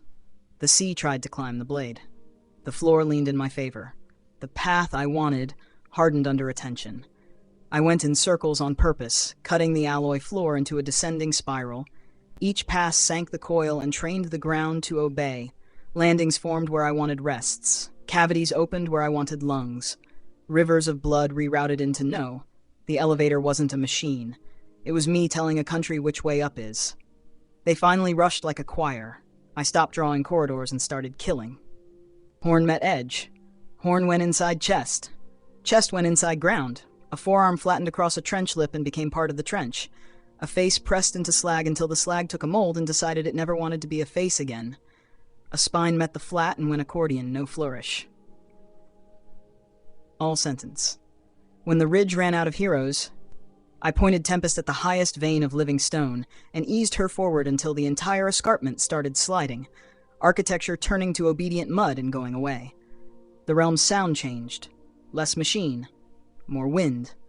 I fed the blade while it fell. I fed the blade while they screamed. I fed the blade while the floor learned who was in charge. And the whole time, Tempest drank anything that called itself mass without me having to say a single word. I don't need to worry about casualties here. People die and the loop drags them back. That's the point of the place. Mercy is breaking the loop, not saving a body for 5 minutes of quiet. So I ruined everything that keeps the wheel turning and left silence where the noise used to be. Then I listened to the number again. The hum sat deep, teeth, spine, stone. The shelf bowed from rooms away when I raised the blade. The black-red sea slouched like a bad dog when I pointed. The canyon at the horizon widened by doing nothing except letting me exist near it. Up, I told the country. Now. The spiral answered. The sea shifted. The floor leaned a little more in the only direction that matters. I'm done proving the mass. I'm done asking. The blade will keep drinking by default. Everything that meets her becomes part of the argument. And when the elevator is tall enough to call out, I'm walking this starweight to the lip of the rift and dragging the world's debt behind me. Keep kneeling, monsters. I'm not finished until this place forgets how to hurt. I left Tempest in the furnace like a lit fuse. Not floating, not staged, embedded tip-deep in the infinite iron ocean, edge humming, appetite locked open. Here, 1 second is a year. A few Earth hours would be a cute eternity over there. Time dilation is a bitch for the unprepared and a printing press for monsters. Today it's my factory. Drink, I told her, and the line between us thrummed like a power cable through a storm. I kicked off the shelf and rose through red-black pressure, past the lakes and troughs and chain walls I'd ruined, past real demons skulking on shattered ridges, pretending they weren't kneeling. The portal's lip welcomed me like a consequence. Then the sea vanished and the world went cold and blue. Air. Salt. Night. I came up through the ocean coin and hung there for a second, dripping heat and ugly promises. Rail towers ringed the horizon, New Terra's doctrine cannons and brave little lies. Their scopes jittered. Their operators whispered, "Is that?" I didn't care. I was listening to the line. Tempest was still drinking. Good girl. I flew low, quiet, skimming dark water. 3 hours later, Earth time, Something changed. The horizon lost a shadow. The barges stopped screaming. The hole didn't close. It just went quiet, like a throat that ran out of songs. No flyers, no crawlers, no new shapes chewing their way onto my map. Yeah, I said, grinning at the black. Choke on it. I hit the island, found the cave, and opened the locker. The suit I forged died in the melt. The diamond's gone. I didn't need armor tonight. I needed a look. Hoodie. Matte, midnight blue. Heavy zip, drawstrings I'll never use. Belt to keep lines clean. No emblem. No cape. I pulled it on and it felt right, like a promise instead of a costume. My hair crackled aqua, sparks ghosting the stone. In the mirror, lean, 200 kilos of honest muscle stuffed into a frame that refuses to apologize, eyes lit like the deep end of a storm. I smiled at myself. Let's go make quiet. The lesser demons hadn't gotten the memo yet. They were still scattered across the county like lice, flyers nested in parking garages, crawlers under freeway interchanges, a long gore line marching through the coastline suburbs towards softer cities. New Terra squads were shot to pieces and still swinging. Civilians clung to stairwells and prayers. I came in over a mall ruin and turned the wind off with a thought. Cloakless, faceless, hood up. If anyone needs a name, they can use alive later. First nest, a half-collapsed garage, rebar teeth, concrete ribs, the stink of cooked tires and bad meat. Flyers clicked in the dark, echoing location like cowards. I didn't announce myself. I dropped, concrete spiderwebbed under my landing.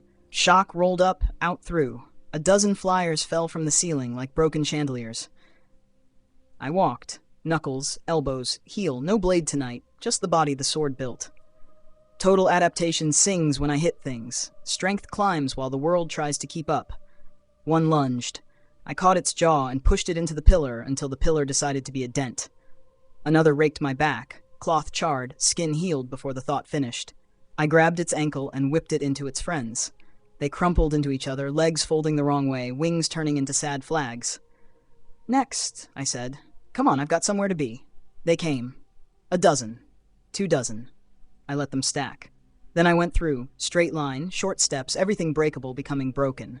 No flourishes, no choreo, just dirty geometry, heads into pillars, ribs into curbs, knees into gravity. One tried to run. I snagged a wing and spiked it into the deck so hard the deck remembered me. A trooper in a scorched visor peeked around a stairwell. Holy, are you— Shut up and breathe, I said. Building's clear. Get them downstairs and out. Yes, sir. Not a sir. A mood. He laughed because he didn't know what else to do and started moving civilians with his last good arm. Next. The freeway. Crawlers loved the undersides. 8-limbed, wrong-knee bastards chittering like broken drills. They chewed lane paint and guardrails like candy and vomited sparks.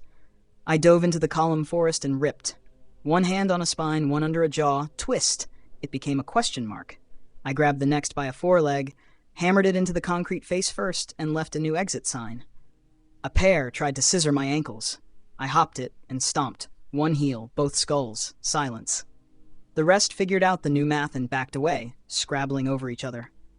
Hey, I called, smiling mean. Where's your fucking confidence now? A big one. Alpha, by the way, the others made room, hissed like steam and reared. It threw its weight at me like a bad argument. I caught it. Hands on mandibles, feet set, hips under. Adaptation poured power into the right places like we've been married for years. I split the head and stapled it to the asphalt with its own teeth. I held it there a second so the others could see. Tell your boss I said hi, I told its corpse, and then laughed at myself. Right? Your lunch, not messengers. I cleared 6 miles of interstate like that. No blade, no drama. Just a moving line of stop. People peeked from cars. A kid on a minivan roof stared with wet cheeks and snot and hope mangled into something brave. I pointed at him. Stay put until the blue vans say move, I said. You lived the hard part. He nodded like a bobblehead, and I was already gone. Around hour 4 after my exit, the hole truly stilled. New Terra's gun line lowered a hair, surprised to find their doctrine not immediately necessary. A commander pinged me on an open rescue band I never subscribed to. Unknown. Whoever you are in the hoodie, identify. Daddy, I said, deadpan, skimming over rooftops. Kidding. You don't need my name. You need a plan. Do you have one? Yeah. Keep your ring tight. Mop what's outside. Don't put a toe near the water coin. And if anything climbs out, call me before you waste ammo trying to impress it. Who am I calling? You'll figure it out. Is this an official? The line cut because I told it to. Downtown, a clutch of lesser things had built themselves a cathedral out of scaffolding and prayer flags. Cute. They chanted in a language made of hunger while they assembled a rib cage out of rebar. I landed in the nave, hands in my hoodie pockets like I was about to order coffee. Every head snapped. Claws rose. The choir hissed. "Hey, assholes," I said, smiling. "New management." They came in a tide. I danced the ugly dance. Close elbows, short shoulders, headbutts that teach manners. When one got cute and tried to flank, I grabbed its skull and introduced it to a column until the column dented and the skull stopped being a noun. Another tried to climb the scaffolding to get a pounce angle. I tore the scaffold free and paddled the pile with it while the whole mess groaned. "You're not special," I told the last one, breath easy. "You're leftovers." I kicked it through the stained glass window they'd made out of tarps and blood, watched it tumble into the street, and didn't let it get up. Silence arrived like a blessing I don't believe in. People cried. Sirens remembered their jobs. Somewhere, a dog barked because life keeps insisting. I stood in the rubble and checked the line again. Tempest was still there, still humming, still drinking the ocean of iron, every second a year, every hour a lifetime of growth. The pull through the boundary felt thicker, lower, older. No number. I don't need numbers right now. I just need the direction of the hum and the promise it makes. I left a star on a leash in their basement, and it's becoming a planet with teeth. I rolled my shoulders and looked up. The clouds were the right color again. Not healthy. Not fixed, but less like a ceiling and more like sky. "Round one's done," I told the city. "Round two's when I come back with the leash." A trooper jogged up, visor cracked, hands shaking from adrenaline and relief. "Sir, whoever, thank you." "Buy a boat," I said. "What?" "Long story." I tugged my hood up. "Tell your boss I'm handling the basement. You handle the lawn." He saluted by reflex. I left before he could ask for a picture. By midnight, the map was clean, not healed, not safe. Clear. Every lesser thing on my board had learned gravity the hard way or been turned into a smear with a lesson baked in. The hole in the ocean breathed like a sleeping animal, and I let it nap. Let the world have this silence. Let the blade eat. I'll be back for the bill. A few months of hauling bricks, fixing roofs, and carrying people who'd run out of legs did two things. It calmed the noise in my head and reminded me why I bother. Then I went back to the coin in the sea. Time to check my fuse. I dropped through the throat of the world, and the furnace welcomed me like a debt collector. The line to Tempest was a continent-wide bass note in my bones. I followed it down past busted chain walls and dead factories and into the iron ocean I'd left her drinking. What I found was obscene. The ocean was gone. Not empty. Eaten. For 20 light years in every direction, there was nothing. No slag shelves. No blazing forests. No pretty rivers of blood for sadists to admire. Just a smooth hole in reality, like a god took an ice cream scoop to the realm and got greedy. Farther out, planet-sized chunks of matter were still sliding inward on doomsday orbits to feed the appetite I left behind. "Holy shit," I said, and for once I meant it politely. "Good girl." I planted my feet on the lip of nothing and reached. Tempest answered, not with a tug, with a tide. I didn't dare pull her free. If I yanked that monster into any neighborhood with people in it, the whole damn solar system would die of oops. Even I'm not that reckless. So I trained. I called the blade up inside the hole, let her rise a handspan, and swung. The cut went farther than the metal, farther than the air, farther than the space I thought existed. The line I drew didn't stop at the reach of steel. It kept going, clean and invisible, until a ridge 30 kilometers away budged like someone leaned on it with God's elbow. Huh? I swung again. Same thing. No edge whistle, no blade trail, just reality deciding it had been bisected in a place my eyes couldn't see. I wasn't throwing shockwaves. I wasn't air-cutting anime bullshit. The line simply existed where my mind said through. I froze. Not with fear, with recognition. This wasn't Tempest. This was me. The hum in the leash brightened like a laugh you hear in your own chest. I felt the realization click in her, and then through her. The blade knew I couldn't ever summon her in a crowded sky again without turning neighbors into paste. And she did what she always does. She solved the problem my way. The blade wove what she is into what I am. My fingers prickled. A pressure lined up down my forearms like a string drawn across bone. "Show me," I said. I held my right hand out, 2 fingers together, and drew a short stroke in the air the way you'd slice fog. A clean gash appeared in the iron plane 50 meters away. No sound, no flash. Then traveled on, deeper and longer than the gesture that birthed it, until a distant tower folded into itself like an embarrassed tent. I flicked my wrist left, and a second line crossed the first. Where they met, the ground slumped and stayed slumped, like geometry had been told to sit in the corner and think about what it did. I smiled. Then I laughed. Then I got smug in ways the universe should outlaw. "Finally," I said, "a cheat code with manners." I tested fine control. Small flick. A shallow groove at 5 meters, neat as a scalpel. Larger sweep. An invisible guillotine that kept walking until a mountain remembered how to kneel. 2-finger snap. A stubby crescent that lifted a ridge and set it down wrong. Palm press forward. A broad, crushing plane that ironed 100 meters of thorns into polite carpet. I didn't have to shout or pose. No theatrics. No "now I unleash" monologue. I could carve a line with a thought and a twitch. The cuts didn't come from Tempest. They routed through me, like she'd threaded her edge into my nerves and let me carry the verb without the hardware. Footsteps scraped behind me. One of the cathedral spine bastards must have run fast from the outskirts when the hole taught the neighborhood new gravity. He climbed onto the lip of the nothing and stared down, furnace eyes wobbling between rage and confusion, like a priest walking into a church that's been paved over. "You," he said, voice like heat trapped in a pipe. "What have you?" I flicked 2 fingers. His jaw vanished. His head pivoted, seeking where it went.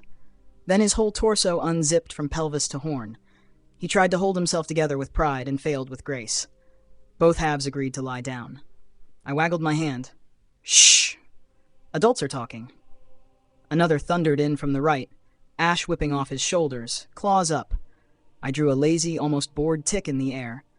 A line appeared across both knees and kept going into the plain, carving a trench that didn't stop until it faded into the horizon. He toppled like a statue that didn't get the memo. Third one tried a heat bloom big enough to turn air into syrup. "Heat is boring, buddy," I said, and brushed the air. The bloom sliced in half mid-pulse, and the halves parted like curtains. He stared at his own failure. Then I underlined it.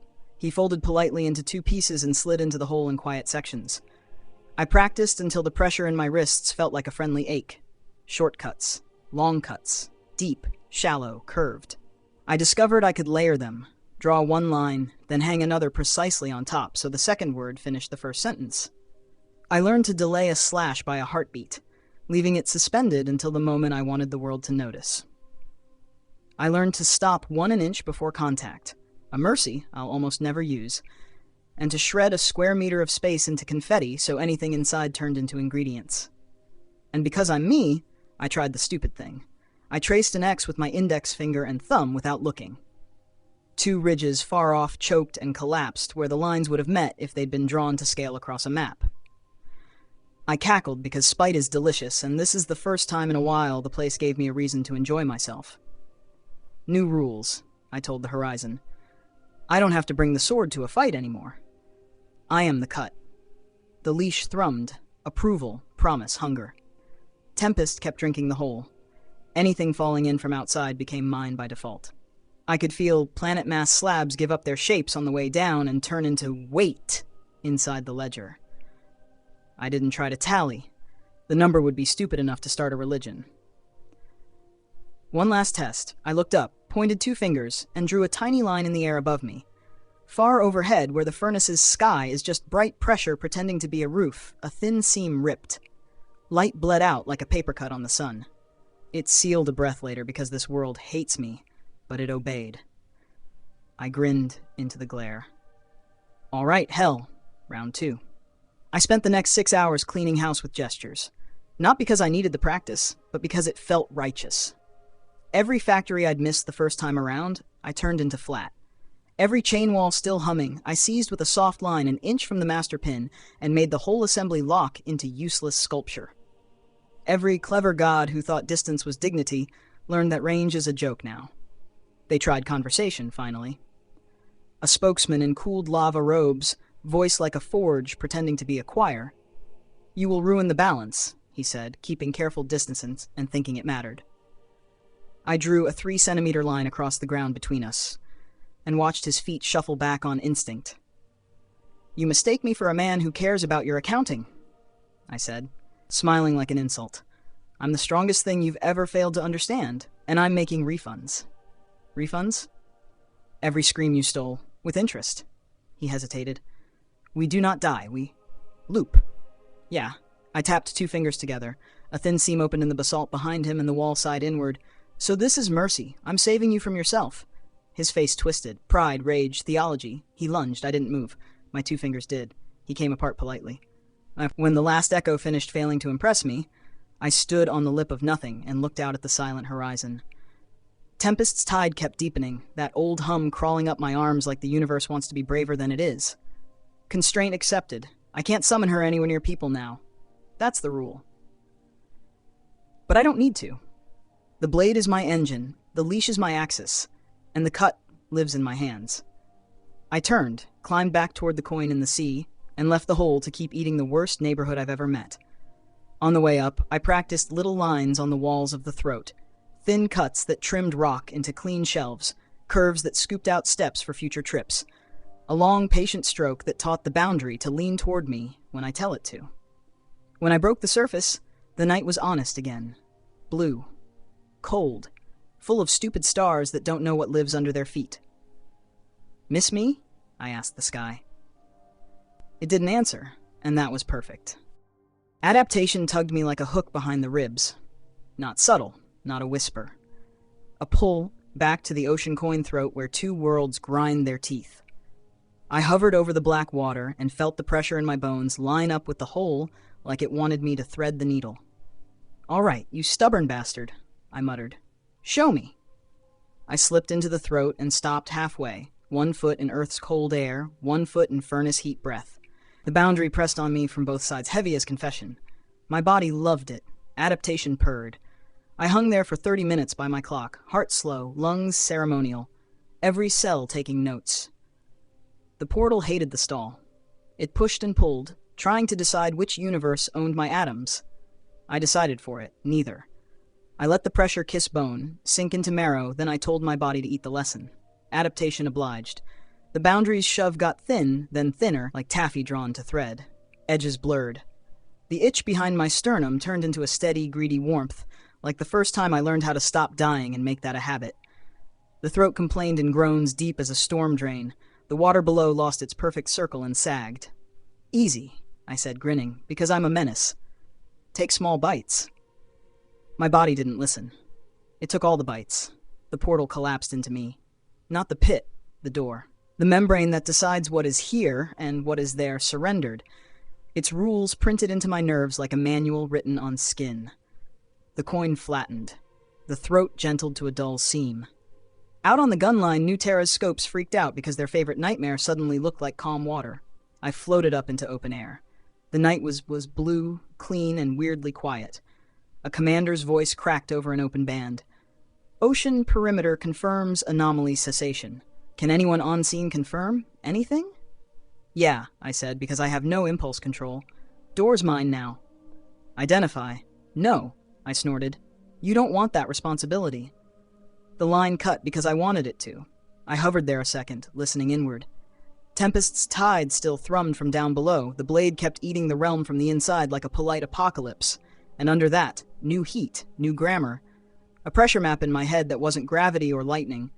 A way to draw space like you draw a breath. I raised my hand.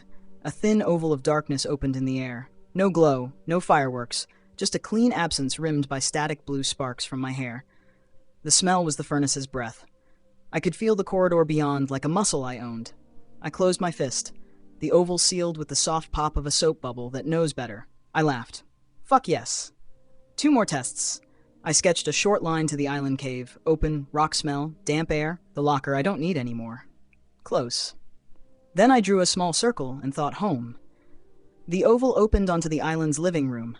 Cracked tiles, repaired couch, a blanket my grandmother knit before the world learned how to be rude. I waved at the empty room and sealed the seam. 1 more for the road. Random, I said, smiling like a problem, and traced a vertical ellipse in front of me. The oval opened onto somewhere else. A sky the wrong shade of gold, mountains that bent like question marks, rain falling upward into a ceiling of glassy clouds. A flock of not birds turned as one and wrote insults in the air with their wings. The air tasted like eucalyptus and static. Tempting, I said. Later. I closed that door too. Rules wrote themselves behind my eyes. I can open a portal to hell on command. Direct pipe to the iron pit where Tempest is drinking the map. I can open a portal to Earth, anywhere I can point with a clear line. I can also open to a random universe. True dice roll, no training wheels. Dangerous? Yes, yes. Fun? Also yes. I can stand in the seam and not be owned by either side. If I stall there, adaptation keeps using the pressure to deepen the trick. None of this requires the blade. This is me now. The ocean lapped at the rocks like it hadn't hosted a war all year. A New Terra skimmer crept close and stopped a respectful distance away. A young officer stood on the bow with a bullhorn and the kind of fear you get when your procedure binder meets a miracle. "Sir," she called, "whatever you just did, keep doing it." I smirked. "That's the plan." "You, need support?" "Yeah, keep people off my beach." I pointed at the coin. "If anyone tries to play scientist here without calling me first, I'll staple their lab to the bottom of the bay." "Understood. Good soldier." She blinked, then grinned despite herself. "You sound like you're enjoying this." "I like it when bullies lose." I tugged my hood up, and I collect doors. I took a breath just because it was free, then popped a hand-sized seam and looked down the blue-rimmed throat into the furnace. Still there. Still mine. The hum from Tempest rolled up the tether, slow and old. The hole she'd made was so heavy nothing dared to exist inside 20 light years. Out beyond that, planet mass chunks still fell inward to feed her. If I yanked the blade out here, the solar system would die out of embarrassment. So I won't. Instead, I'll carry the edge in my hands and the door behind my teeth. I closed the seam, turned toward the coast, and let the night wind wash the heat off my skin. Somewhere inland, a generator thumped, and a baby cried, and a dog barked at a moon that behaved itself. "Okay," I told the world. "New game. I make the doors. You make the excuses." I started walking on the air toward the next problem. A year is enough time for scars to choose what they want to be. On Earth, the noise dialed down. Sirens remembered they're for weather, not grief. Kids learned to sleep again without counting exits. I hauled bricks, ferried supplies with one hand while texting coordinates with the other, and swore at contractors who thought resilient meant cheap. People got on with the messy miracle of living. Somewhere in that quiet, a boy showed up and bent the world the nice way. They called him Alpha. First on scene, last to leave, smile like a sunrise with a gym membership. Lifted bridges like they were folding chairs, landed on runways without scuffing paint, stood between monsters and mothers and didn't budge. Rumor said he was immortal. Not the creepy I can't die no matter what you do kind, just a bright, stubborn refusal to wither. He didn't posture. He didn't sell merch. He waved at people, and they waved back like their lungs finally worked. When you've been living under a boot, you'll follow a footprint if it walks the other way. More like him gathered. Telekinetics, medics, a woman who sings steel into lattice, a guy who turns back tidal surges with an arm sweep and a laugh. They called themselves the Alpha League, because somebody had to start the calendar over. New Terra didn't love the branding, but couldn't argue with results. Cities stapled their courage to Alpha's cape and called it peace. Good.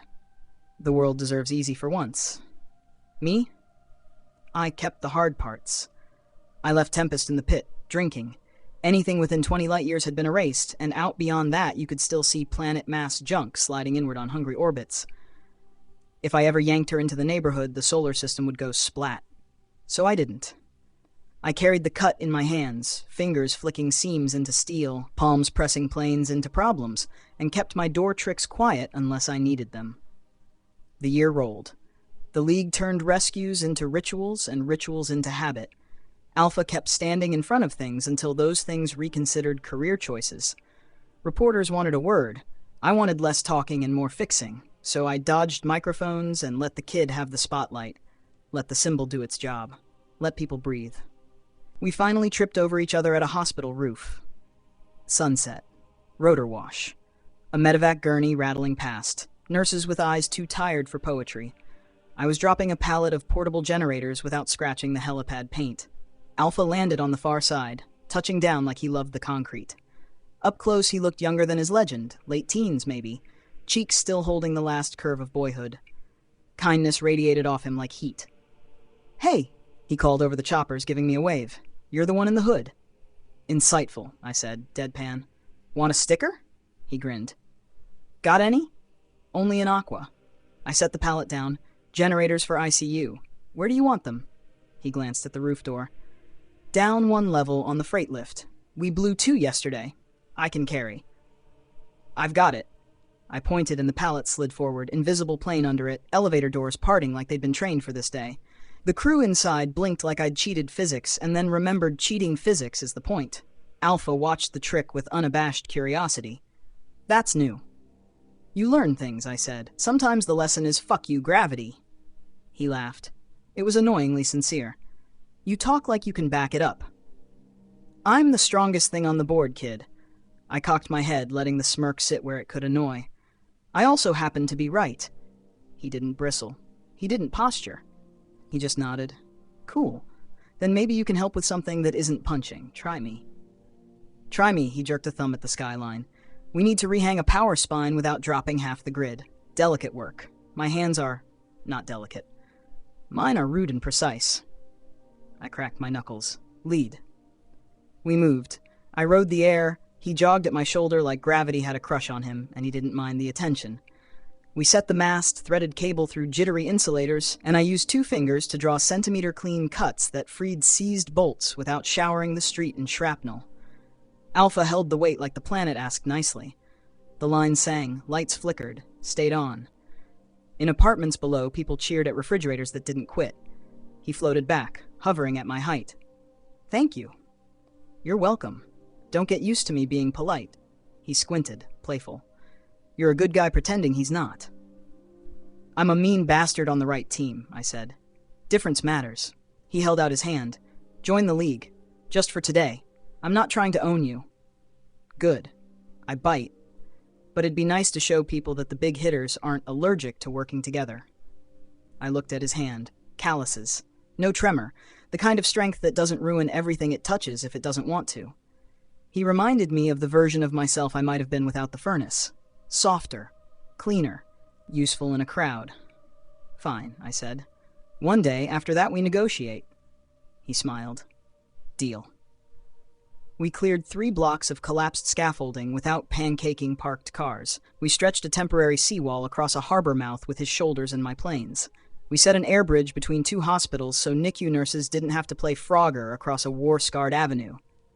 Every time we landed, people shouted Alpha like the city had learned to pray with teeth again. They looked at me, squinted at the hood, and decided I was either an asshole they could trust or a rumor they should bring cookies to. I'll take either. The league trickled in as the light went gold. A telekinetic in a bomber jacket who swore more than me. A woman with palms like lathes who coaxed beams back into straightness. A medic who didn't heal with magic, just with terrifying competence and a spreadsheet. We worked until the dark took the edges off everything. On the last roof, Alpha drifted beside me and looked out over a city that had stopped bracing for impact. "This feels almost normal," he said softly. "Careful," I said.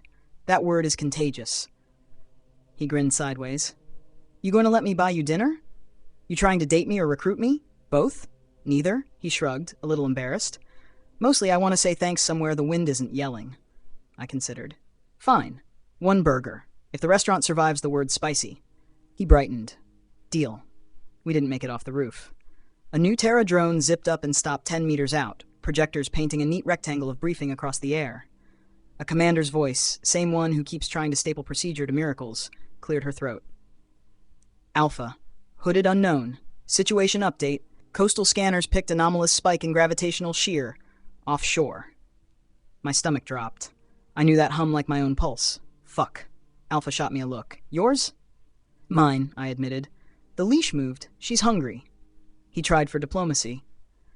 "Is it going to hurt anyone?" "Not if I keep feeding the basement and not the sky." I rolled my shoulders. "I'll handle it." Alpha lifted a palm. "You don't have to do it alone." I met his eyes. Kind. Steel under it. The kind of smile that keeps people human when they're tired of trying. "Kid." I said gently. What I'm about to touch will turn a planet into jewelry if I sneeze wrong. You don't need that on your conscience. He worked his jaw, then nodded. Okay, I'm trusting you. Smart. I stepped away. Keep your league on the ground. Fix what's fixable. If you hear a word like evacuate, do it fast. Wait, he said. Before you go, make it quick. He hesitated, then stuck out his hand again. No bravado, no speech, just a handshake like a promise. I will be kind. I will be here. I will stay. I took it. His grip was warm, absurdly strong, careful. We shook once like men who understand weight. Alpha, he said. Danny, I said, because fuck it, he earned it. Don't waste the quiet. I popped a dark oval into the air and stepped through. Hell greeted me like a room I left in a hurry. Still hot, still hateful, still missing 20 light years of itself around the star that used to be my sword. At the edge of the hole, the hum shook the marrow. Far out, continents of slag slid inward like guilty thoughts. Tempest kept drinking like thirst was her job, and eternity was a shift with no end. Hey, monster, I said, standing on the lip of nothing. Behave. The tide acknowledged, dropped a fraction, a deep bass purr easing. She knows the rules. She wrote them on my bones. I trained a while, quiet slashes traced with 2 fingers, planes pressed with a palm, fine seams stitched shut so the realm would stop leaking where I didn't want it to. I stacked lines like sentences, delayed a few to spring when I whispered now, practiced shaving atoms off a ridge without telling the ridge it was smaller. The woven edge inside me felt steadier than ever. Less a gift and more a limb I'd finally taught to do dishes. When I came back topside, Alpha was still on the roof, hands in his pockets, talking to a kid on a gurney like the world wasn't terrifying. He saw me and relaxed. The drone buzzed, asking for data I'll never give. Handled? He asked. For now. I tugged my hood. Your burger spot still open? He laughed. Yeah. Good. I'll eat you under the table and call that team building. You talk big. I am big. I walked past him to the roof edge and looked over a city that had started to forgive the sky. Don't get soft, Alpha. Peace is loud until it's not. Keep your people sharp. He joined me. We will. And when Not shows up, you call me. I said I'll bring the cut. We went to dinner like idiots pretending to be normal. He ordered too many fries. I salted them like a heathen. We laughed about nothing and everything while the news tried to make sense of a year that finally stopped trying to kill everyone. Peace doesn't last. That's fine. I don't need it to. I just need it to return often enough that people get good at living between the storms. Alpha can hold the light up front. I'll take the shadows with teeth. And when the next universe knocks, I've got the door. I couldn't stop thinking about food. Not grab a burger with Alpha and insult his spice tolerance. Hungry. I mean a deep gnaw. Like the bones in my bones wanted fuel and wouldn't shut up about it. I burned through 4 steaks, a bucket of rice, 2 loaves, a crate of bananas, and a gallon of water standing at my kitchen counter, and the little animal in my head still said, more. All right, you needy bastard, I told my reflection. What did we learn now? The answer hit like a quiet switch. Everything I eat goes to growth at 100% efficiency. No waste. No bathroom breaks. No heat loss to dumb biology. Just input mass, and not bloat. Structured. Height, density, muscle fiber, bone lattice, tendon cable, all of it scaling clean and obedient on command. I stepped into the air over my bay and tested the edges. Grow, I said. My clothes stretched and cooperated because I asked nicely. Bones lengthened with the polite ache of good engineering. Skin mapped the new acreage like it had been waiting. 5 centimeters taller. 10. A head. Shoulders like a pier. Weight stacking dense and honest. The rock ledge under my feet complained. The waterline rucked up in a shy wave. Shrink. Back down, smooth as an exhale, 200 kilos on a frame that fits indoors. Perfect control both ways. Minimum is me. Maximum has no cap. The only limiter is how much I'm willing to feed the engine and how big a footprint I want to leave on whatever I'm standing on. I laughed. New toy, I said. New rules. I took a pallet of emergency rations to sea, 20 clicks out, nothing but waves and sky. Popped a door to Hell's Furnace for flavor, and parked myself on a chunk of dead reef to eat until the reef had opinions. Bite, swallow, grow, drink, breathe, grow. Meters stacked into me like confidence. My voice dropped to a stone-on-stone register. The wind got shy. A gull tried to scream at my ear and discovered it had misjudged geometry. I kept it slow, clean, deliberate, layered, so my joints wrote correct notes and my balance stayed the same smug bastard it's always been. Still pretty, I told the ocean, grinning like a criminal. Just more of it. I took a walk north along the water, hips level, steps gentle so I didn't turn tide pools into craters. New Terra pinged me with a "What the fuck are you" text from a coastal tracker. I flicked back a relaning and a middle finger emoji because I'm an artist. Half an hour later, I'd added another meter, then another. I turned sideways, put 2 fingers out, and cut a sleek arc in the air for practice, my woven slashes tracking clean at any scale. The wake over the sea smoothed itself like it agreed with me. Alpha called. He said, trying for casual and landing on concerned. Buddy, are you taller? Hungry. How hungry? Very. He laughed. You good? Better. New knob. I can grow as big as I want on command. Everything I eat goes straight to the build. No waste. Full control back to baseline whenever I like. A beat. That sounds wildly broken. Like me. Any side effects? Yeah, I said deadpan. I'm out of bananas. Send condolences. He snorted. I'll have a crate dropped off, you menace. Just don't test that no cap in downtown. I'm not an idiot, Angel Boy. I'm at sea.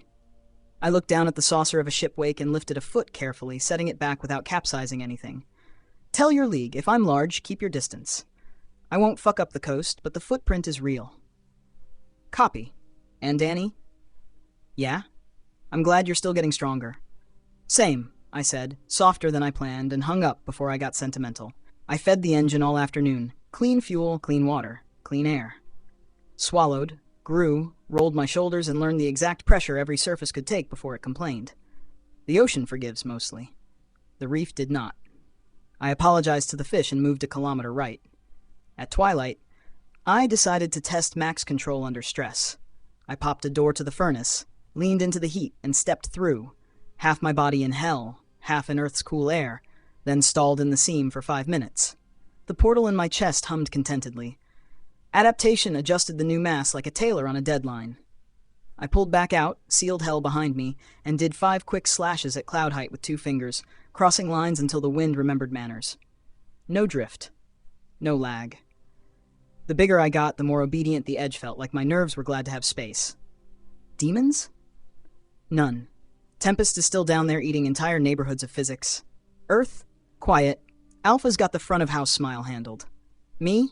A very large man in a hoodie, standing on black water, laughing at the moon and flipping it off for old time's sake. All right, I said. Let's see how rude we can get. I grew another few meters in one breath, then snapped back to baseline just to prove I could. The world didn't hiccup.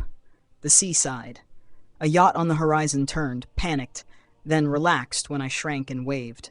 I ate the last of the rations, drank a cooler, dry chaff, and watched the sky go from bruised to indigo.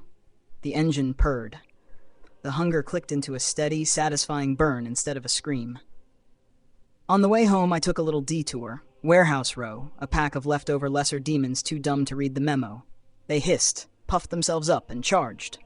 Wrong night, I said, amused and done.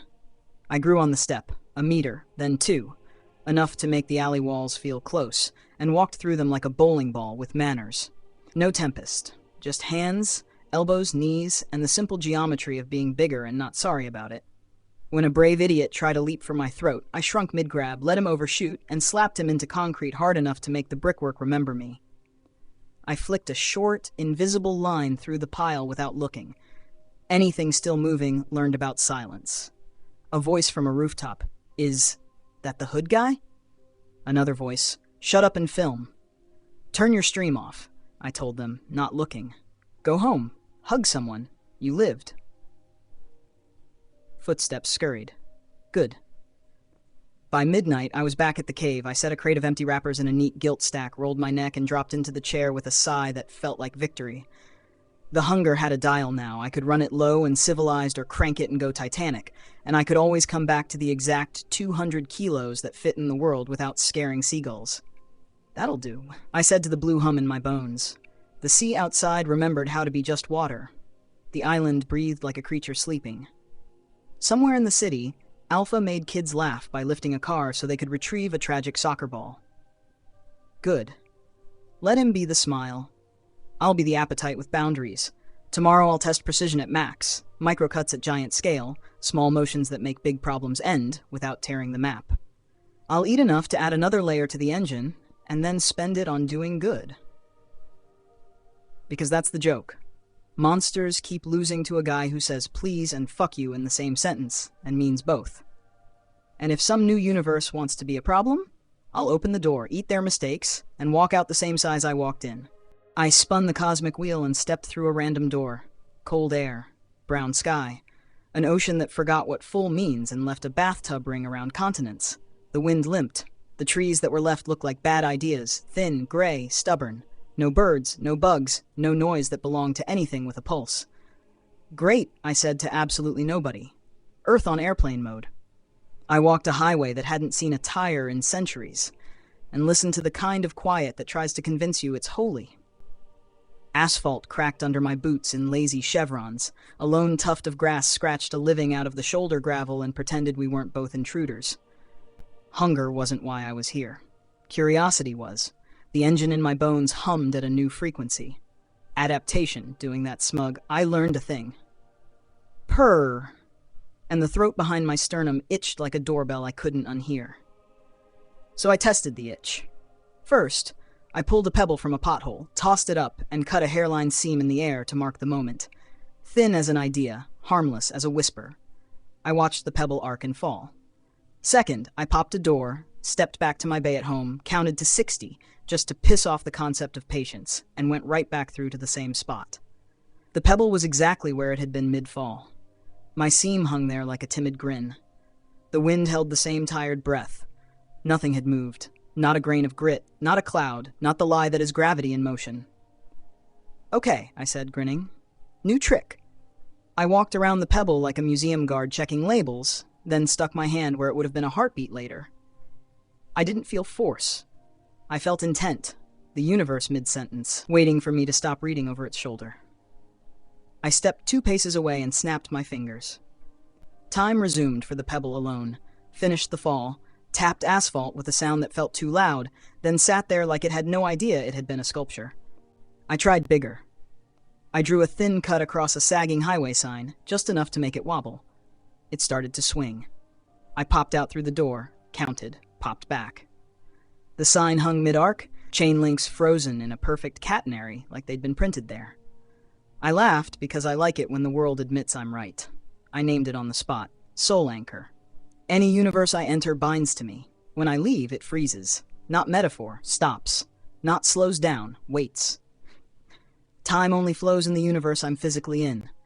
Everywhere else I've touched, paused like a bad video until I press play with my body. I tested the edge cases, because I hate surprises more than I hate doctrine. Slice and step, I traced a shallow groove into a dune, halfway through, then left. Back in through the same door, groove still half-born. I finished it with 2 fingers and the sand slumped the last few centimeters like it had been embarrassed to be caught posing. Weather, I watched a rag of cloud crawl toward a dead mountain. I left. I came back. The rag was a painting. I can make storms hold their breath by walking out of the room. Light, I pointed at the afternoon sun and stepped out. Back in, same angle, same light, same uncaring glare. If I walk away, a sunset waits for me. Arrogant? Absolutely. Useful? Oh, hell yes. One more potential headache to kill. Hell. If everything I leave freezes, does that mean Tempest stops eating the furnace? I reached down the tether. Nope. The realm under the ocean coin was still humming like an ancient throat singing under a mountain. The hole around Tempest was still growing. Out beyond the void, planet mass junk kept sliding inward to feed the appetite. Why the exception? Simple. The blade is me. Woven edge. Leash through the marrow. My presence extends down that line. If any place qualifies as Danny is here, it's the one with a sword that answers to my bones. So hell keeps running because my shadow lives there. Everywhere else I visit and then ditch? Paused. Good, I told the empty sky. You can wait your turn. I practiced the flow just to cement the muscle memory. Step through, play, step out, pause. Back in, pick up the sentence where I left it. I did it with steps the size of rooms, then steps the size of continents. Cut a thin line on a far ridge, leave, return, finish the line, watch the ridge sit down in the exact way it would have months later, except I didn't have to live those months. I can bank time by walking away. I made a tiny camp on a cliff top and cooked a meal because habit is calming. The flame danced for me. I stepped out, back in. Flame held a perfect lick mid-flicker like a watercolor. I moved my hand through it and it became again. Mine, I said, smug as sin. Your clock is mine. There was nothing here to save. No people to freeze by accident. No dogs to make into statues. Just a tired planet and a sky that had lost interest.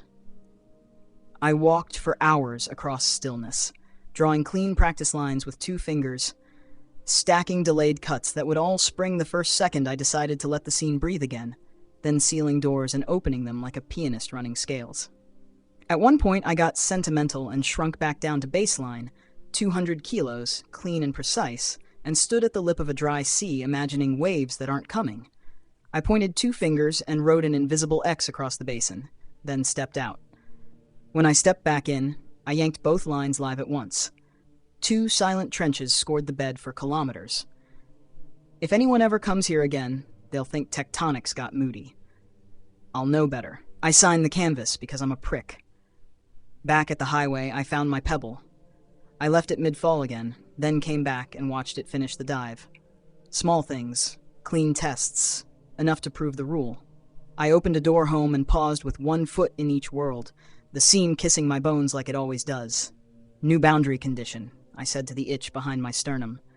From now on, whatever room I'm in lives, the ones I'm not in wait, and the basement with my sword keeps running because she counts as me. Adaptation purred inside my ribs like a satisfied cat. Back on my island, the night smelled like salt and pine sap and not dying. I ate enough to take the edge off, discipline, not a buffet, and shrank the last centimeter of height that had stuck because I was getting attached to being large.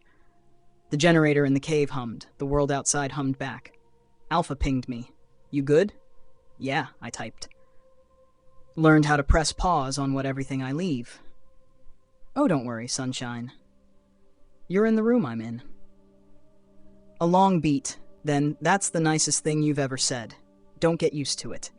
I killed the lights and lay there listening to the quiet that belongs to a place that has earned it.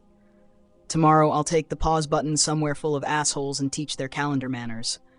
Tonight I let a dead world nap, a live world breathe. And a hell world keep eating itself under a leash I own. Your move. Multiverse.